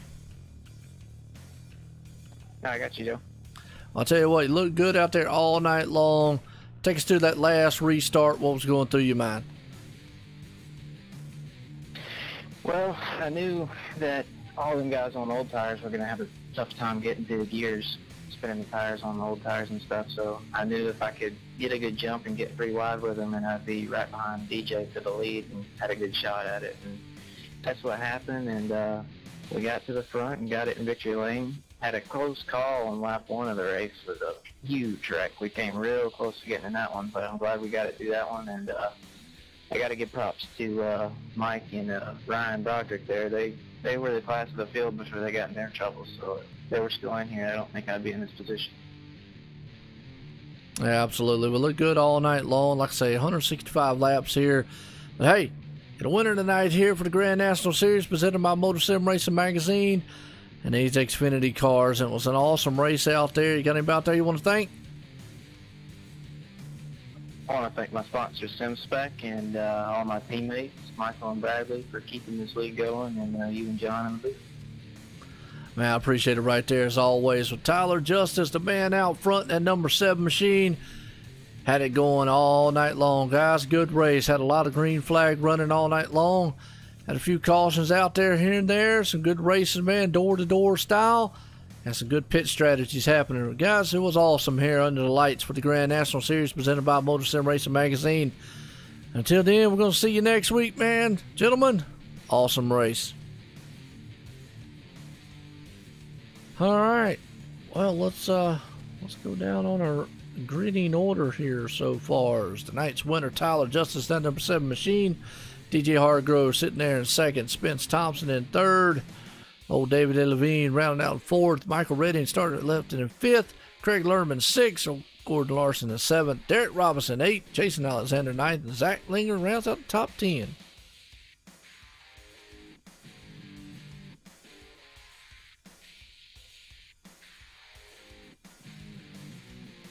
I think we lost John. 11th spot, I saw you right. David Heiseman in 12th, Bradley P. Wilson 13th, Jason Burgess 14th, Cody West 15th, Davis Richards at 16th, Mike T. Bruno 17th, John Barron 18th, Jake Little 19th, and Ryan Broderick in 20th. Yeah, I'm sorry. My button stopped working for a minute, and then I thought I had it fixed, and I was talking on the team channel over there. That's all right. Well, 21st, Kenneth Yance, 22nd, Terry Mason, Billy Hargrove right there, 23rd, round out 24th spot. Top is old Andrew Kennelly right there. So, what a race. Had a lot of thrilling things here happen at the Grand National Series here at Kentucky Oval, Sparta, USA here tonight. Great race all in all. Hard fought battles throughout this 160-something laps, man. Awesome race here. Got any final words for us, John?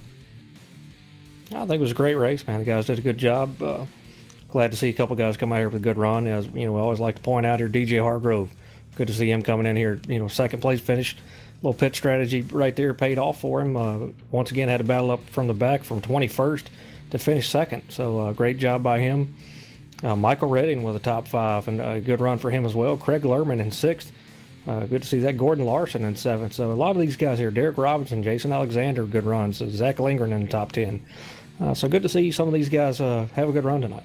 Yeah, absolutely. Always good to see guys, man, like that, man, having awesome runs here. And definitely hats off to the winner tonight, Tyler Justice out there, and also DJ Hargrove for having an exceptional finish out there and then doing it for his dad. And his dad even been able to get out there in the car and run. That was awesome for Billy Hargrove to do that, just coming out of the hospital. So, with that said, check us out tomorrow night. SRA start off 7:05 Eastern Time. We got 410 sprint cars. Going to be bad fast there. It's going to be some awesome dirt flying action going to happen over there. Showtime Shootout Series. I'll get it right. And after that, ExtremeMotorsports99.com for the Xfinity. Until then, appreciate everybody coming out. We'll see you tomorrow night, folks.